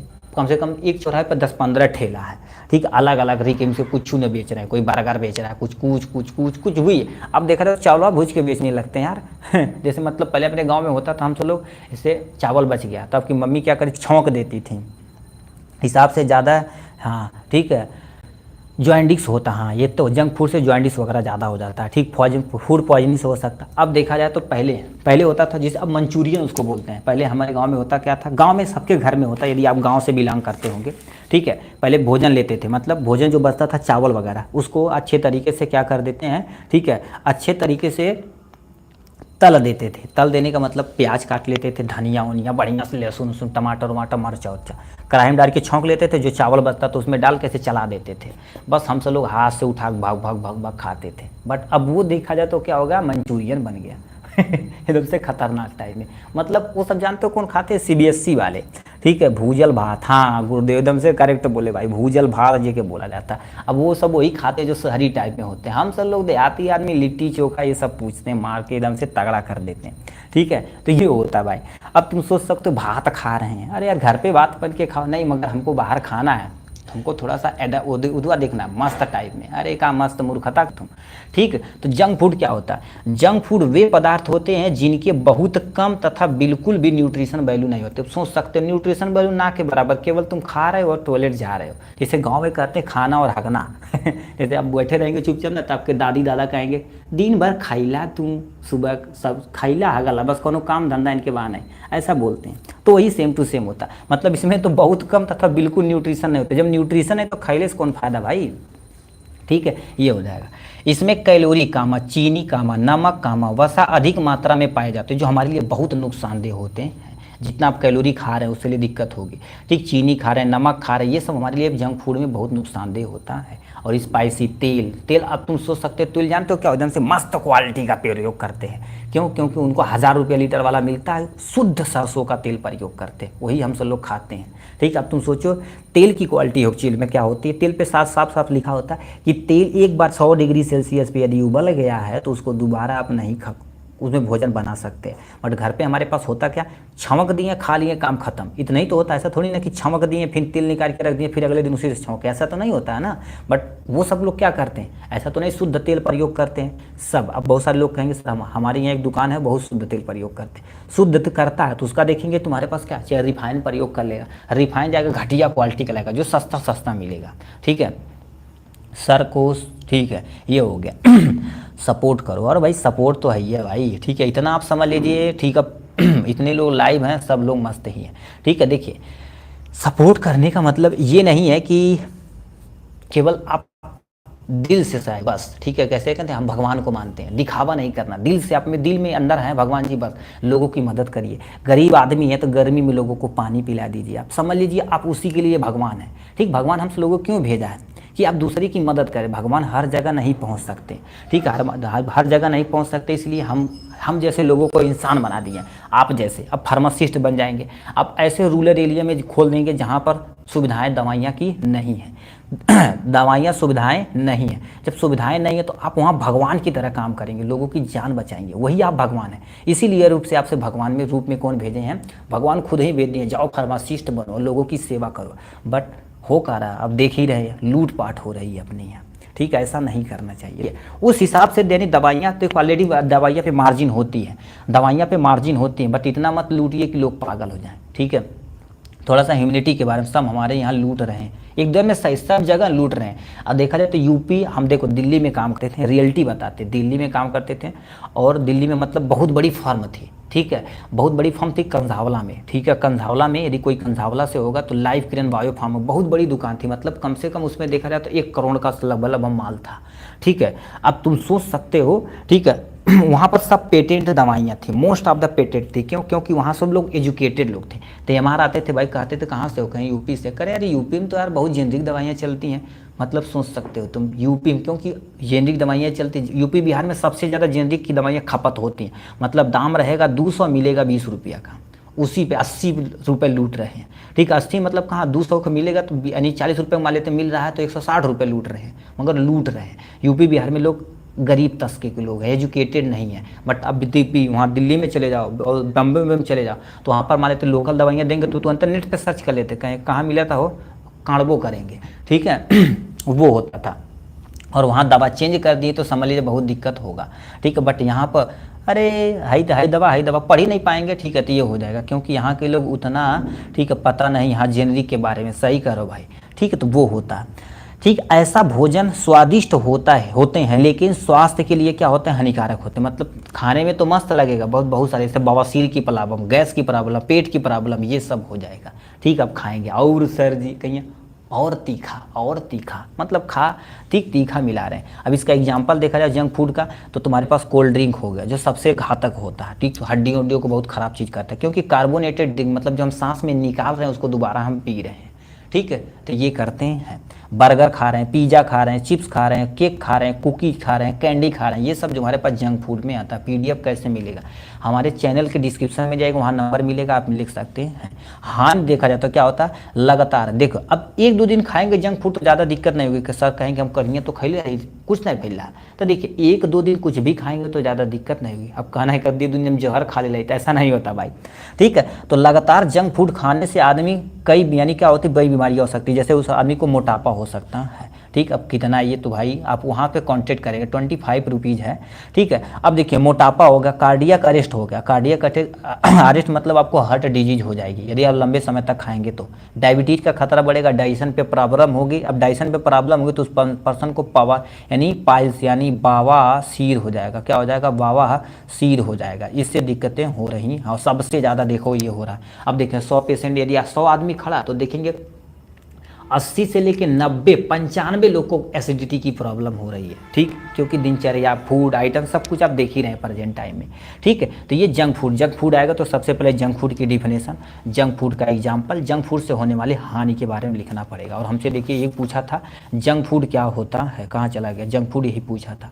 नेक्स्ट में तुम्हारे पास क्या क्वेश्चन पूछा है, व्हाट आर मल न्यूट्रिशन, यानी मल न्यूट्रिशन क्या होता है, इसको आपको डिफाइन करना है। मल न्यूट्रिशन क्या होता है, मल न्यूट्रिशन यानी प्रोटीन से जो तुम्हारे पास होने वाली कमियां, न्यूट्रिशन सही से नहीं खा पाए सर, पेट के संभावती ज़्यादा बीमारी हो रही है। क्यों? क्योंकि आप बढ़िया क्वालिटी के लोग खा ही रहे हैं, आप जान ही रहे भाई, ठीक, एकदम अच्छे क्वालिटी का, ठीक। ऐसा नहीं करना चाहिए। अभी हमारे बाबा थे, ठीक है, बाबा थे, रियलिटी हम आपको बता देते हैं, ठीक है, बाबा हमारे थे। अब तुम सोचो पहले तो वो हमारे डैडी कहते थे कि पहले होता था कब्बो तेल नहीं खरीदा जाता था और कब्बो खाने वाली चीज़ें आइटम नहीं खरीदी जाती थी, क्योंकि हम सब लोग मौर्य कास्ट से आते हैं, ठीक है। मतलब तेल इतना पर्याप्त वाला पहले होता था, सरसों तेल तो सब लोग उसी में पुड़ियों छानते। बट अब देखा जाए तो तेल, सरसों जब तेल खरीद के लाएंगे तो कहाँ खरीद के लाते हैं, अब बैल कोलूत या कच्ची धानी या अन्य चीज़ लेकर आएंगे, तो कैसे हो रहा है, उसे तो ख़राब हो रहा है। पहले लोग घर का शुद्ध देसी चीज़ खाते थे, खाद वगैरह का नहीं प्रयोग करते थे, ठीक है, तो ये हो रहा है। तो मल न्यूट्रिशन खेत में सरसों, ठीक है, उगाया जाता है। हाँ, कहाँ से हो आप, अभी ये बता दिया जाए, कहाँ आके मिलना क्या है, अरे भाई पढ़िए आप, ठीक है। लिखा मल न्यूट्रिशन ऑफ प्रोटीन, हमसे क्वेश्चन में देखिए क्या पूछा था, मल न्यूट्रिशन क्या होता है, तो मल न्यूट्रिशन क्या होता है इसके बारे में बताना है। जय भीम भाई, ठीक है। तो ये क्या लिखा है, सबसे पहले देखते हैं, ठीक, प्रोटीन, ठीक है, यानी मल न्यूट्रिशन ऑफ प्रोटीन, प्रोटीन की कमी से होने वाला कुपोषण, जैसे प्रोटीन ऊर्जा कुपोषण भी कहा जाता है। मतलब प्रोटीन की डिफिशियंसी और खाने की डिफिशियंसी से जो भी बीमारी होती है तो उसको हम क्या बोलते हैं, कुपोषण बोलते हैं। यह एक गंभीर समस्या, अपनी यहाँ सबसे बड़ी गंभीर समस्या, जो तुम्हारे पास गरीब तबके के लोग अभी तुम सोचो तीनों टाइम प्रॉपर भोजन नहीं पा पाते हैं, तीनों टाइम वो दोनों टाइम भोजन नहीं पा पाते हैं। इसीलिए तुम्हारे पास सरकार ने सोचा तो मिड डे मील बना दिया। क्या होगा? मिड डे मील योजना बना दिया कि आपको यहाँ पर्याप्त मात्रा में भोजन मिलेगा।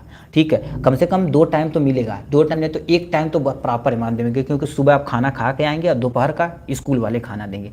बट हमारे नेता लोग, प्रिंसिपल लोग, पढ़ाई वाले टीचर लोग इतना घटिया क्वालिटी खो गए हैं, वो mid day meal use follow ही नहीं कर रहे। मोस्ट ऑफ द स्कूल पे, आज ही बता रहे हैं हम, रियलिटी है भाई, मोस्ट ऑफ द स्कूल पे 100 स्कूल में से कम 30-40 ऐसे स्कूल है जो मिड डे मील योजना का पालन करते होंगे। कितना? 30 से 40 स्कूल होंगे 100 में से, और 70 से 80 ऐसे होंगे जो मिड डे मील योजना का पालन नहीं करते हैं, और मेंटेन दिखाएंगे, रजिस्टर पे दिखाएंगे इतना खाना बन गया, सब भाड़ा पर जाते हैं भाई। राधे राधे भाई। ठीक है, तो ये होगा, ये एक गंभीर समस्या है। यह तब होता है जब शरीर को पर्याप्त प्रोटीन तथा कैलोरी यानी न्यूट्रिशन नहीं मिलता है, तब होता है। अब डिजीज के प्रकार, इससे होने वाली 2 बीमारियां हैं, एक क्वासिकर हो गया, दूसरा तुम्हारे पास मेरास्मस हो गया। क्वासिकर क्या होता है? जब हम, ठीक है, जब हम, लिखिए, ये तब होता है जब प्रोटीन की कमी होती है लेकिन कैलोरी की सेवन करते हैं, मतलब आप खाना खा रहे हैं, न्यूट्रिशन खा रहे हैं, बट उसमें प्रोटीन की मात्रा नहीं है। जब प्रोटीन की मात्रा नहीं है तो उस पर्सन को क्या हो जाएगा? क्वासिकर हो जाएगा। ठीक, इसका लक्षण क्या होगा? ज़्यादा मीट डेयरी प्रोडक्ट एग से होता है। ठीक, हाँ, ठीक, ये हो गया। ठीक, अब तुम्हारे पास लक्षण देखा जाए तो तुम्हारे पास क्या हो जाएगा? सूजन हो जाएगा, पेट फूलना हो जाएगा, त्वचा का रंग बदलना स्टार्ट हो जाएगा, बाल झड़ना, कमजोरी से समझ लेना तुम्हारे पास दिक्कतें हो रही, क्वासिकोर। और नेक्स्ट में तुम्हारे पास डिजीज है मेरास्मस। ये प्रोटीन मल न्यूट्रिशन से होने वाली बीमारियां हैं। तो इसमें ये प्रोटीन तथा कैलोरी अधिक मात्रा, ठीक है, अधिक कमी हो रही है। कहने का मतलब तुम खाना खा रहे हो ना तो उस खाने में कैलोरी है, न तो प्रोटीन है, कुछ भी, मतलब न्यूट्रिशन वैल्यू ना के बराबर, लुल्ल के बराबर है, तो उससे मेरास्मस होने का खतरा बढ़ सकता है। तो क्या लिख रखा है? यह प्रोटीन तथा कैलोरी की कमी से होता है। लक्षण देखा जाए तो, ठीक है, यह दुबला, यानी आप आदमी क्या हो जाएगा? दुबलापन हो जाएगा, तो यानी पेशियां क्या हो जाएगी? क्षय, मतलब पेशियां धीरे धीरे मसल क्या हो जाएगा? खराब होने लगेगा, आदमी कमजोर हो जाएगा तथा विकास में रुकावट, वो सही से ग्रोथ ही नहीं कर पाएगा। कारण क्या हो सकता है? कारण देखा जाए तो गरीबी, और याद रखना गरीबी बड़ी बुरी चीज़ है भाई। यदि आप गरीब रहेंगे ना तो आपके बगल वाले भी आपको सही से बोलेंगे नहीं, कहेंगे तो गरीब हटावा, कोनो दिक्कत नहीं, लोग इन्वाइट नहीं करेंगे, दोस्त फोन नहीं करेंगे, ऐसी स्थिति आ जाती। अब वही आप बढ़िया कहीं नौकरी पा जाएंगे, अरे ये तो नौकरी पा गए, लोग फ़ोन करा, ठीक है, तुरंत आपसे मिलने आएंगे। ठीक है, तो ये सुविधाएं हो रही हैं अपने देश में, जानते हैं। ठीक है, भोजन की उपलब्धता, भोजन की अनुपलब्धता, मतलब भोजन पर्याप्त मात्रा में उपलब्ध नहीं है। दूसरा, अज्ञानता, मतलब आपको ज़्यादा नॉलेज ही नहीं है। तो इन सब कारण से क्या होगा? मल न्यूट्रिशन होने का खतरा बढ़ सकता है। घमंड हो जाता है लोगों से, सही है भाई। ठीक है, लोगों का भी देखिए, आप डी फार्मा कर लिए, 1-2 साल कहीं काम कर रहे हैं ना तो 8-10 हज़ार की नौकरी पा रहे हैं। ठीक है, नौकरी कर रहे हैं तो लोगों को लगे अरे 8,000 का 10,000 का नौकरी करता। ठीक है, अब जब अपना बिजनेस खोलेंगे तो एक मास्टर खड़ा कर देंगे खतरनाक टाइप में, मतलब पैसा ही पैसा, तो लोग क्या करेंगे? अरे वो तो चड्डी घुमाता, लोग खरीले की नहीं जरूरत, अब देखा होगा। ठीक, तो बिजनेस में भाई बड़ी पैसा है। ठीक है, अब लोगों को कहेंगे सर नौकरी में भी पैसा, बट बिजनेस से कम है भाई। ठीक है, उसमें फिक्स होता है, बिजनेस जितना ज़्यादा करेंगे आप ही के ऊपर डिपेंड करता है। नेक्स्ट में तुम्हारे पास लिखा है राइट। ठीक है, write in brief effect of noise pollution in our healthy. ठीक है, हेल्थ पे हमारे पास नॉइज पॉल्यूशन का क्या इफेक्ट पड़ता है, इसको पूरा डिटेल में आपको बताना पड़ेगा। यानी हेल्थ पे, यानी जो तुम्हारे पास नॉइज पॉल्यूशन होता तो आपके हेल्थ पे क्या इफेक्ट पड़ता है ये बताना पड़ेगा।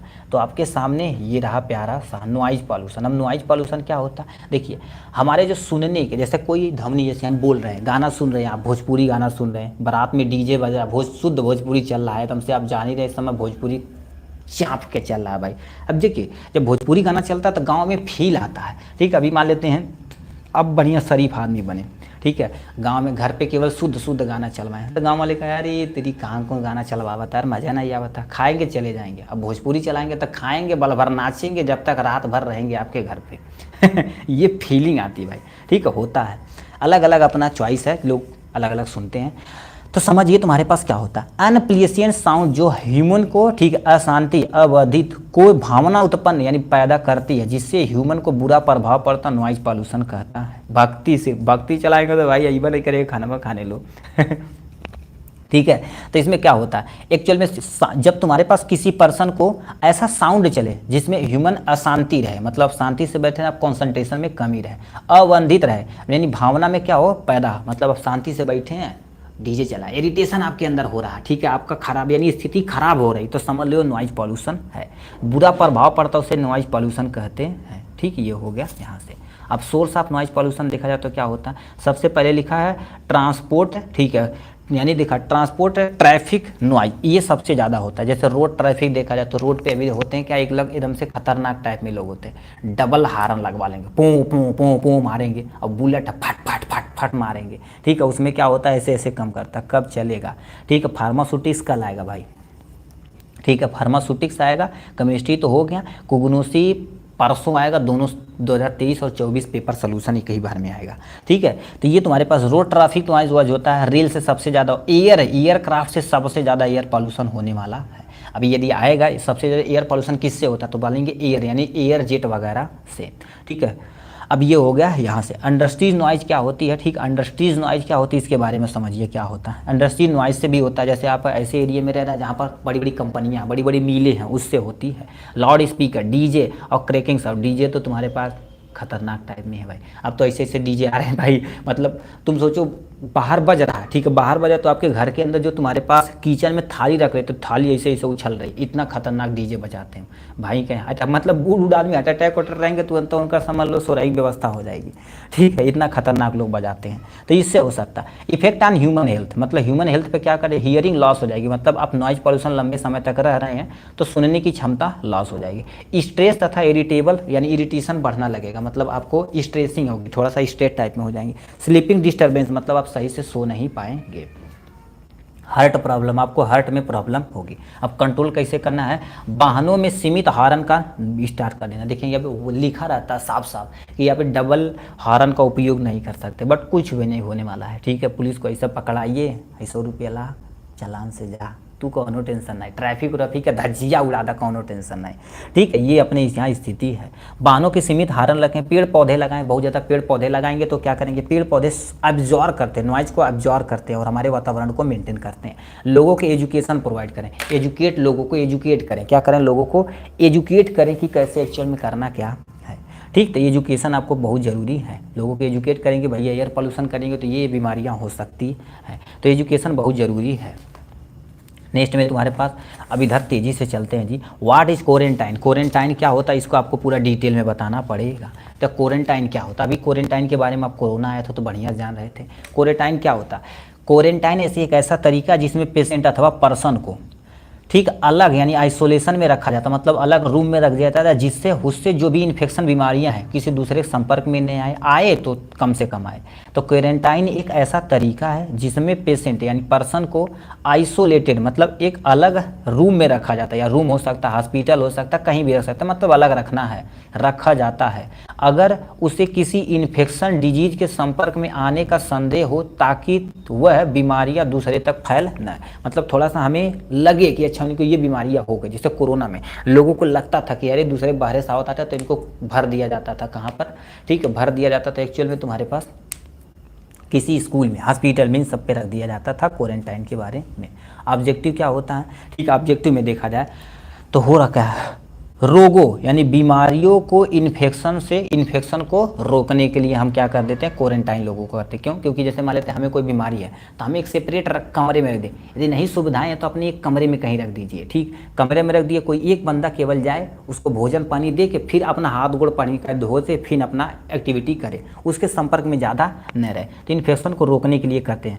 कम्युनिकेबल डिजीज को रोकने के लिए, कम्युनिकेबल डिजीज मतलब जो एक तुम्हारे पास हेल्दी पर्सन, मतलब मान लेते कोई एक इन्फेक्टेड पर्सन है और एक हेल्दी पर्सन है, तो ये बीमारियां फैल रही हैं यहाँ से, तो इसको क्वारंटाइन कर देंगे तो इसके संपर्क में ज़्यादा हम नहीं आएंगे। जैसे कोविड-19 तो कम्युनिकेबल डिजीज है, जो 14 दिन तक या 21 दिन तक उन्हें क्वारंटाइन किया जाता है स्कूल में। समाज के अन्य लोगों को सुरक्षित रखने के लिए हम क्वारंटाइन करते हैं। क्वारंटाइन का जगह घर, हॉस्पिटल या कोई अन्य जगह भी हो सकता है, कुछ भी हो सकता, मतलब एक सेपरेट रूम होना चाहिए जो ज़्यादा पर्सन कॉन्टेक्ट में न आए, ठीक। तो ये क्वारंटाइन के बारे में था, क्वारंटाइन, और इसका उद्देश्य मेन क्या था यहाँ से। नेक्स्ट में क्या लिख रखा है, नेक्स्ट पे हम आते हैं 7वें नंबर क्वेश्चन पे। 7वां नंबर तुम्हारे पास क्या लिख रखा है, इम्यूनाइजेशन क्या होता है, ठीक है। इम्यूनाइजेशन के बारे में पूरा डिटेल में आपको बताना पड़ेगा, ठीक है। इम्यूनाइजेशन क्या होता है इसके बारे में देखिए, हमारे पास लिखा है इम्यूनाइजेशन, ये क्या होता है, इम्यूनाइजेशन से लाभ क्या होता है, इतना आपको लिखना। इम्यूनाइजेशन क्या होता है, देखिए कोई व्यक्ति है, जिसे हिंदी में क्या टीकाकरण कहते हैं, टीका तो लगवौला हवा हो, कल हाँ टीका लगवौली है, तो होता क्या है, इम्यूनाइजेशन वह प्रक्रिया है जिसमें एक व्यक्ति किसी संक्रमण यानी बीमारी से बचने के लिए आमतौर पर एक टीका द्वारा प्रतिरक्षा उत्पन्न कर लेता है। मतलब आपको यदि टीका लग गया है तो अब वो आपको फ्यूचर में वो बीमारी आपको यदि अटैक करेगी तो आपके अंदर एंटीबॉडी बन चुकी है उस डिजीज के प्रति, अब वो लड़ लेगी, तो उसी को इम्यूनाइजेशन बोला जाता है। ये डिफिनेशन हो गया। अब इम्यूनाइजेशन से लाभ क्या होता है? गंभीर बीमारियां जैसे पोलियो हो गया, डिप्थीरिया हो गया, हेपेटाइटिस आदि से आपको सुरक्षा मिलेगी। ठीक, अब पोलियो बचपन में ही आपको पिला दिया जाता है, डिप्थीरिया खतरनाक और हेपेटाइटिस खतरनाक बीमारियां होती हैं। रोगों को प्रसार यानी रोगों को प्रसार को रोकना, मतलब रोग जैसे आप हमको यानी हेपेटाइटिस हो गया, हमारे तो वैक्सीन लगवा ली अब यहीं पर रुक जाएगा, किसी अदर पर्सन को नहीं होगा, तो उसको रोकने के लिए हम टीकाकरण करवाते हैं। ठीक, नेक्स्ट में तुम्हारे पास यानी शिशु हो गया, बुजुर्ग को एक कमजोर इम्यूनिटी होती है, मतलब छोटी बेबी है, छोटा बेबी है तो उसकी इम्यूनिटी बहुत कमजोर है, तो उसको देखेंगे छोटे पे ही बचपन पे ही क्या हो जाता है, उसको टीकाकरण हो जाता है एक बार। अब देखेंगे 5 साल में 7 टीका लगता है, उसका स्टेप बाय स्टेप होता है। ठीक, तो ये तुम्हारे पास क्या हो जाएगा, टीकाकरण हो जाएगा, टीकाकरण से होने वाले लाभ हो जाएंगे। नेक्स्ट में क्या लिख रखा, role of water in our diet, मतलब हमारे डाइट में देखा जाए तो पानी के एक्चुअल में क्या महत्व है इसके बारे में आपको बताना पड़ेगा। क्यों? क्योंकि आप खाना खा लिए हैं, ठीक है, खाना खा लिए हैं और क्या करें, पानी नहीं पी रहे तब भी आपको दिक्कतें हो सकती हैं, खाना नहीं डाइजेस्ट होगा। तो रोल, ठीक है, लिखा role of water in our diet, मतलब जो क्वेश्चन क्या पूछा था, देखिए ध्यान से क्वेश्चन पूछते हैं। देखिए हमसे कहा था जी role of water in our diet, मतलब जो आप खाना खा रहे हैं एक्चुअल में वाटर का क्या रोल होता है, तो यहीं पर हमने क्या कर दिया, देखिए इसको लिखा हुआ है, क्या लिख रखा, ह्यूमन बॉडी के अंदर देखा जाए 70 से लेकर % यानी 75% क्या होता है तुम्हारे पास पानी होता है। बॉडी वेट का मतलब हमारे यदि 50 किलो का तो उसका 75% पानी ही पानी है। बिना पानी के कुछ ही दिन तक जीवित रहना संभव है, मतलब बिना पानी का कोई जीवित नहीं रह सकता। खाना नहीं खाएंगे तो चले जाएगा, पानी के पी के आप रह लेंगे, बट बिना पानी के आप ज़्यादा दिन तक जीवित नहीं रह सकते हैं। अब तुम्हारे पास संबंध क्या है इसके बारे में बताना पड़ेगा। लिखा पानी के आहार से संबंध, क्या रोल है, क्या एक्चुअल में बताना पड़ेगा। पानी हमारे शरीर में न्यूट्रिशन तथा अवशिष्ट पदार्थों को कोशिका के अंदर व शरीर से बाहर ले जाने में मदद करता है। कहने का मतलब क्या होता है, जैसे हमारे शरीर के अंदर न्यूट्रिशन को एक जगह से दूसरे जगह ले जाना, तो किसकी मदद से जाएंगे, ब्लड के अंदर जाएंगे। तो ब्लड में प्लाज्मा होता है, प्लाज्मा में 90% 95% पानी होता है। अब इसको एक जगह से दूसरे जगह ले जाना कोई न्यूट्रिशन को, तो कौन ले जाएगा, वाटर ही ले जाएगा। ठीक, अब मान लेते सेल के अंदर तुम्हारे पास कोई अवशिष्ट चीज बन गया है तो वो वाटर के जरिए यानी ब्लड के जरिए क्या हो जाएगा, किडनी में आएगा, किडनी उठा फिल्टर करके बाहर फेंक देगा, सांस के थ्रू लेगा। तो ये सब जो अवशिष्ट पदार्थ हैं, ठीक, उसको कैसे जा रहे हैं, ब्लड की मदद से यानी पानी के जरिए जा रहे हैं। तो पानी हमारे शरीर में न्यूट्रिशन और अवशिष्ट, ठीक है, पदार्थों को कोशिका के अंदर और शरीर से बाहर ले जाने की जिम्मेदारी होती है पानी का। पानी क्या कर देता है, डाइजेशन काम है, एब्जॉर्प्शन काम है, सर्कुलेशन और यानी क्या होता है, एक्सक्रीशन में, एक्सक्रीशन के लिए वाटर बहुत जरूरी होता है। मतलब हमारे शरीर के अंदर देखा जाए तो डाइजेशन होना, एब्जॉर्प्शन होना, सर्कुलेशन होना, सब कुछ किसके लिए कंपलसरी होता है, वाटर। यदि वाटर नहीं होगा तो भोजन का डाइजेशन नहीं होगा, भोजन का डाइजेशन तो एब्जॉर्प्शन तो पॉसिबल ही नहीं है, तो सर्कुलेशन तो ना के बराबर है, एक्सक्रीशन भी नहीं हो पाएगा। हमारे शरीर को बॉडी टेम्परेचर मेंटेन करने के लिए हमें पर्याप्त मात्रा में पानी पीना चाहिए। ठीक, तो लिखा बॉडी टेम्परेचर मेंटेन यानी रेगुलेट करने के लिए पानी जरूरी होता है। सेलुलर मेटाबॉलिज्म को रेगुलेट करने के लिए, मतलब जो सेलुलर एक्टिविटी हो रही है उसका मेटाबॉलिज्म को मेंटेन करने के लिए हमें पानी जरूरी होता है। ठीक, तो ये आपके सामने होगा रोल ऑफ वाटर। ठीक है, देखिए आपके सामने वाटर क्या होता है, रोल ऑफ वाटर हमारे डाइट में क्या होता है। ठीक, नेक्स्ट क्वेश्चन क्या पूछा भाई, ठीक है, लिखा है डिफाइन फार्माको इकोनॉमी क्या होती है, इसके बारे में आपको बताना पड़ेगा। फार्माको इकोनॉमी 9 नंबर क्वेश्चन है। फार्माको इकोनॉमी क्या होता है इसको पूरा अच्छे तरीके से डिटेल में करना पड़ेगा, और ये एग्जाम के पॉइंट ऑफ व्यू से सबसे लास्ट पोर्शन में है बट इम्पोर्टेंट है। फार्माको इकोनॉमी क्या लिख रखा, फार्मा मतलब ड्रग्स, इकोनॉमी मतलब पैसा, ठीक है, जिसके लिए आप पढ़ रहे हैं। ठीक है, फार्माको इकोनॉमी मेडिकल साइंस का वह क्षेत्र है जो दवाओं और स्वास्थ्य देखभाल सेवाओं को की लागत और प्रभाव का मूल्यांकन करता है। मतलब कोई दवा है, अरे महंगा बा दवाई हो तो कर प्रभाव चाहिए, तो उन सब का जो रिलेशन होता है उसी को फार्माको इकोनॉमी बोलते हैं।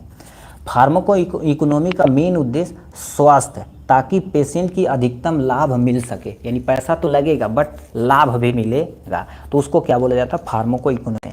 तो ये आपका हो गया इंट्रोडक्शन।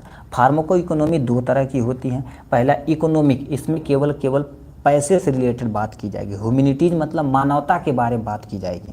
इसमें क्या होगा, कास्ट बेनिफिट, मतलब दवाइयाँ दे रहे हैं तो उसका हमारा फायदा है कि नहीं, इसको देखा जाता है। कास्ट इफेक्टिव, मतलब हम पैसा दे रहे हैं तो दवा का इफेक्टिव भी ना जरूरी है। कास्ट मिनिमाइजेशन, और हो सके तो कम से कम पैसा आप ले। तो ये फार्माको इकोनॉमी का पहला बात। दूसरा ह्यूमैनिटिज्म यानी क्वालिटी ऑफ लाइफ, मतलब क्वालिटी ऑफ लाइफ यानी लाइफ को भी देखा जाता है भाई, थोड़ा सा मेंटेन करके सही करना हमें, ठीक है। पेशेंट प्रीफरेंस में देखा जाता है, पेशेंट सेटिस्फाई भी हो रहा है कि नहीं, ये ह्यूमैनिटिज्म के अंतर्गत देखा जाता है। इसका मेन उद्देश्य क्या होता है, लागत यानी लागत मिनिमम होना, मतलब कास्ट को कम से कम करके हम ट्रीटमेंट कर सकें। ड्रग्स थेरेपी के, ठीक है, ड्रग्स थेरेपी के संबंध में निर्णय लेने के लिए आवेदन करना, मतलब जो ड्रग्स थेरेपी संबंधी तुम्हारे पास जो भी पोर्शन होता है तो उसको मेंटेन करने की जिम्मेदारी होती है। मार्केट हिस्सेदारी को बढ़ावा देना इनका उद्देश्य होता है। मार्केट वैल्यू को स्टेबल रखने के लिए, क्यों, क्योंकि पैसा रहेगा तभी आप मार्केट को स्टेबल कर पाएंगे। तो इनका मेन उद्देश्य यही सब होता है, ठीक। नेक्स्ट में तुम्हारे पास लिखा है न्यूट्रासूटिकल क्या होता है, ठीक है। न्यूट्रासूटिकल का आपको अच्छे से एक्सप्लेन करना पड़ेगा, ठीक है। न्यूट्रासूटिकल क्या होता है यहाँ से आपको बताना पड़ेगा, ठीक है। न्यूट्रासूटिकल क्या होता है, अब देखिए, न्यूट्रा मतलब न्यूट्रिशन, सूटिकल मतलब जो तुम्हारे पास केमिकल प्रॉपर्टी यानी दवा से, मतलब सिंपल सा क्या होता है, ऐसा न्यूट्रिशन जिसमें दवा की प्रॉपर्टी ऐड कर दी जाती है और जो हमारे न्यूट्रिशन वैल्यू को मेंटेन करता है उसी को न्यूट्रासूटिकल प्रोडक्ट बोला जाता है।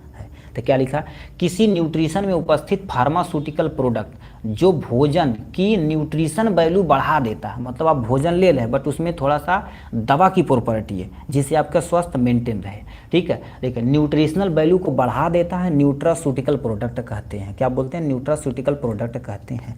न्यूट्रासूटिकल दो शब्दों से मिलकर बना होता है। पहला न्यूट्रा मतलब जिसका मतलब न्यूट्रिशन होता है, सूटिकल मतलब फार्मास्यूटिकल जिसका मतलब औषधि होती है, मतलब ऐसा भोजन जिसमें औषधि की प्रॉपर्टी होती है उसको न्यूट्रासूटिकल कहते हैं। क्या बोलते हैं बाबू, न्यूट्रासूटिकल कहते हैं। ये कईयों तरह के हो सकते हैं। पहले डाइटरी सप्लीमेंट में, जैसे अभी देखा जाए तो मार्केट में अब आता है ना, एक टिकिया में आता है, कहते हैं हाइला एक खा ला दिन भर, खाना नहीं कई बार तब वो मेंटेन हो जाएगी।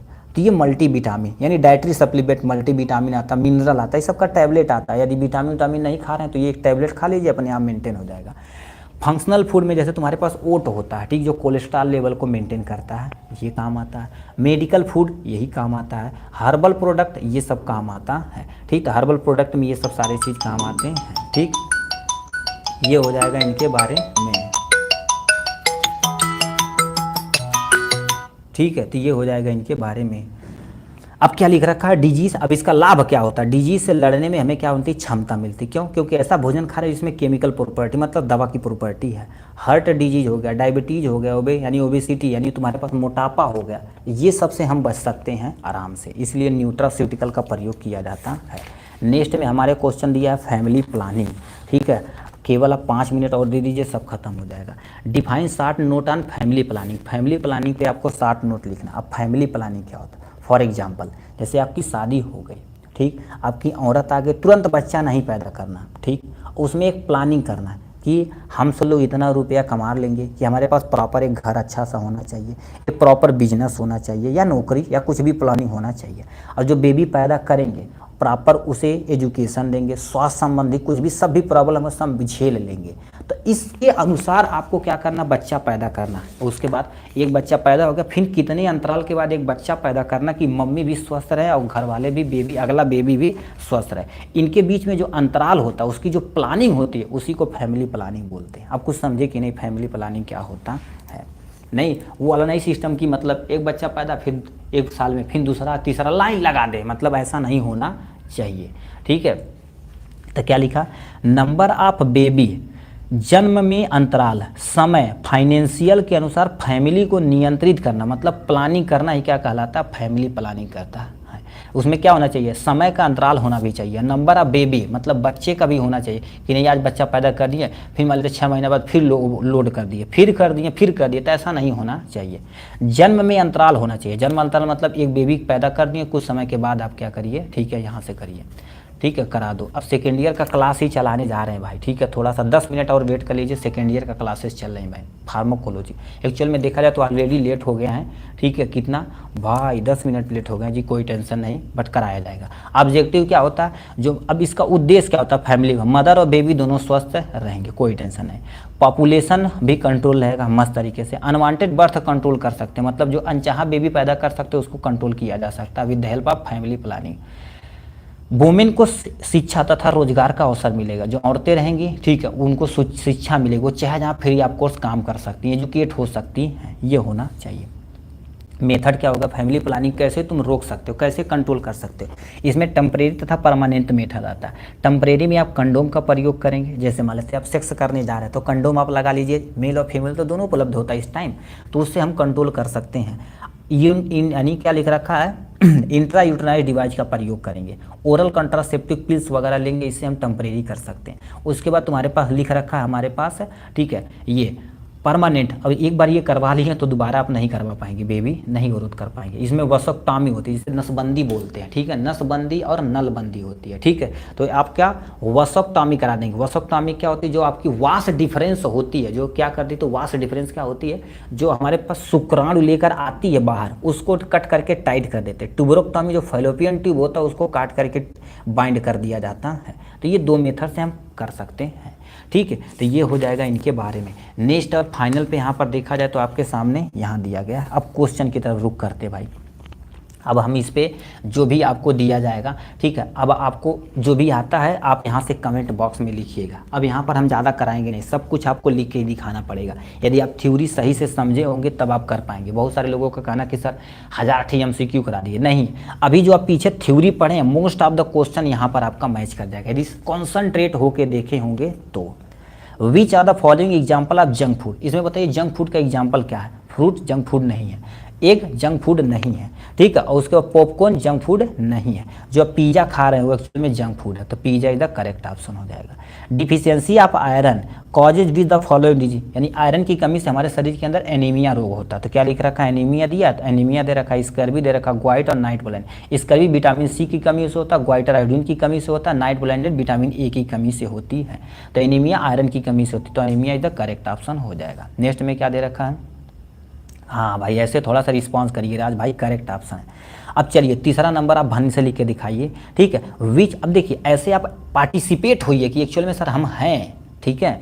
विच are the following produce maximum noise pollution है। अब देखेंगे भैया कहा सबसे ज़्यादा नॉइज पॉल्यूशन कौन करता है, मोटर व्हीकल करती है या विस्पर, विस्पर मतलब जो पुलिस लोग ना सीटी मारते हैं ऐसे बांटते, वो वाला बताना पड़ेगा। नेक्स्ट में म्यूजिक से होता है या बाई एयर यानी जेट इंजन से होता है सबसे ज़्यादा, ठीक है। देखिए आप वही पढ़े थे ना नॉइज पॉल्यूशन में, देखिए इससे हो गया। इसीलिए बोलते हैं थ्योरी पढ़िए आप, थ्योरी आप पढ़ेंगे तो आप MCQ चुटकियों में कर देंगे, 2-4 क्वेश्चन इधर उधर जाएगा भाई, ठीक है। नेक्स्ट में क्या, which are the following use are the pesticide, हाँ डी वाला ऑप्शन करेक्ट हो जाएगा, ठीक है। Which are the following use as a pesticide, मतलब इसमें से किसका पेस्टिसाइड के तौर पर प्रयोग किया जाता है। पहले यूरिया खाद के तौर पर प्रयोग किया जाता है, साबुन अपने साफ सफाई के लिए जाता है, इफेड्रीन, इफेड्रीन एक दवा का नाम है। तुम्हारे पास लिखा है मैलाथियन, मैलाथियन जो तुम्हारे पास होता है ना, जो मैलाथियन आप सुने होंगे, ठीक है, क्लोरोपारीफास होता है, ठीक है, इसमें मैलाथियन उपयोग किया जाता है। नेक्स्ट में तुम्हारे पास लिखा which are the following contraceptive device for male, इसमें से कौन सी कंट्रासेप्टिव डिवाइस है जो मेल प्रयोग करता है। डायफ्राम जो फीमेल प्रयोग करती है, कापर टी फीमेल के यूट्रस में डाला जाता है, माला डी उनके जो मेंस्ट्रुअल साइकिल होती है उसको अल्टरनेट करता है, सही से करता है, कंडोम जो मेल प्रयोग करते हैं। तो ये हो जाए। अब देखा जाए तो कंडोम मेल और फीमेल दोनों को उपलब्ध होता है मार्केट में, ठीक है, बट अभी हम आज तक देखे नहीं है, मेल कंडोम देखे हैं, ठीक है। सर्च करेंगे मोबाइल पे मिल जाएगा। ये कौन है जी इतनी बार कॉल कर रहा है, ठीक है। नेक्स्ट में तुम्हारे पास which are the following not related to the tobacco plant, मतलब इसमें से कह दिया है टोबैको प्लांट से रिलेटेड नहीं है। एल्कोहल टोबैको है, खैनी टोबैको है, सिगरेट टोबैको, बट पान मसाला इसके अंतर्गत नहीं आता है। यदि उसमें तंबाकू न ऐड किया जाए तो पान मसाला इज द करेक्ट ऑप्शन, ठीक। हाँ क्या दे रखा है जी, सी एल्कोहल, नो ब्रदर्स, एल्कोहल का दिया टोबैको प्रोडक्ट के अंतर्गत नहीं आता है।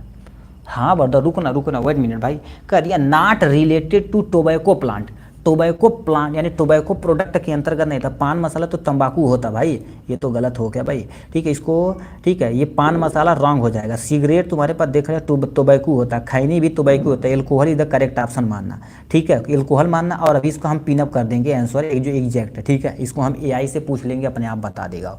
एक्चुअली में पान मसाला नहीं होगा, नाट लिखा था, देखिए हम भी कन्फ्यूज हो गए, ठीक है, एल्कोहल होगा भाई। Which are the following is the narcotic drugs, अब ये कमेंट बॉक्स में लिख के दिखाई इसमें से कौन से नार्कोटिक दवा। पहला दे रखा है रिफाम्पासिन हो गया, एल्कोहल हो गया, मार्फिन हो गया, एस्प्रिन हो गया। अब भाई तुरंत लिख के दिखाइए कौन से, देखें कितने लोग बनते हैं जो दोबारा बताते हैं। नारकोटिक और साइकोटिक दवाएं जिसकी लत लग जाती है, बिना प्रिस्क्रिप्शन के दवा नहीं दी जाती, तो इसमें से कौन सा ऑप्शन सही होगा? सतमे का आपका में morphine is the correct option 150% भाई। ठीक है, देखिए ऐसे रिस्पॉन्स करिए भाई। ठीक है, morphine is the correct option.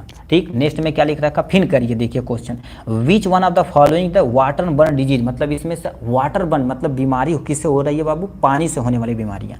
Tetanus हो गया, ठीक है, टिटनस हो गया, ट्यूबरकुलोसिस हो गया, ग्वाइटर हो गया, अमीबियासिस। अमीबियासिस देखा जाए तो टाइफाइड हो गया, अमीबियासिस हो गया, ये खराब पानी तथा खराब भोजन से होता है, तो amoebiasis the correct option. Next में तुम्हारे पास ब्लैक पीपर इज अल्टर्ड विथ, अब ये देखा जाए तो कोग्नोसिस से क्वेश्चन पूछा हुआ, करेक्ट ऑप्शन भाई राज भाई। ठीक है, ब्लैक पीपर इज ए अल्टर्ड विथ, मतलब ब्लैक पीपर तुम्हारे पास अल्टर्ड होता है। पपाया सीड, मतलब ब्लैक पीपर में देखेंगे पपाप, यानी ब्लैक पीपर में काली मिर्च में देखेंगे तो वो मिला देते हैं, क्या बुला देते हैं जी? ये पपीता का बीज मिला देते हैं, उससे समान होता है।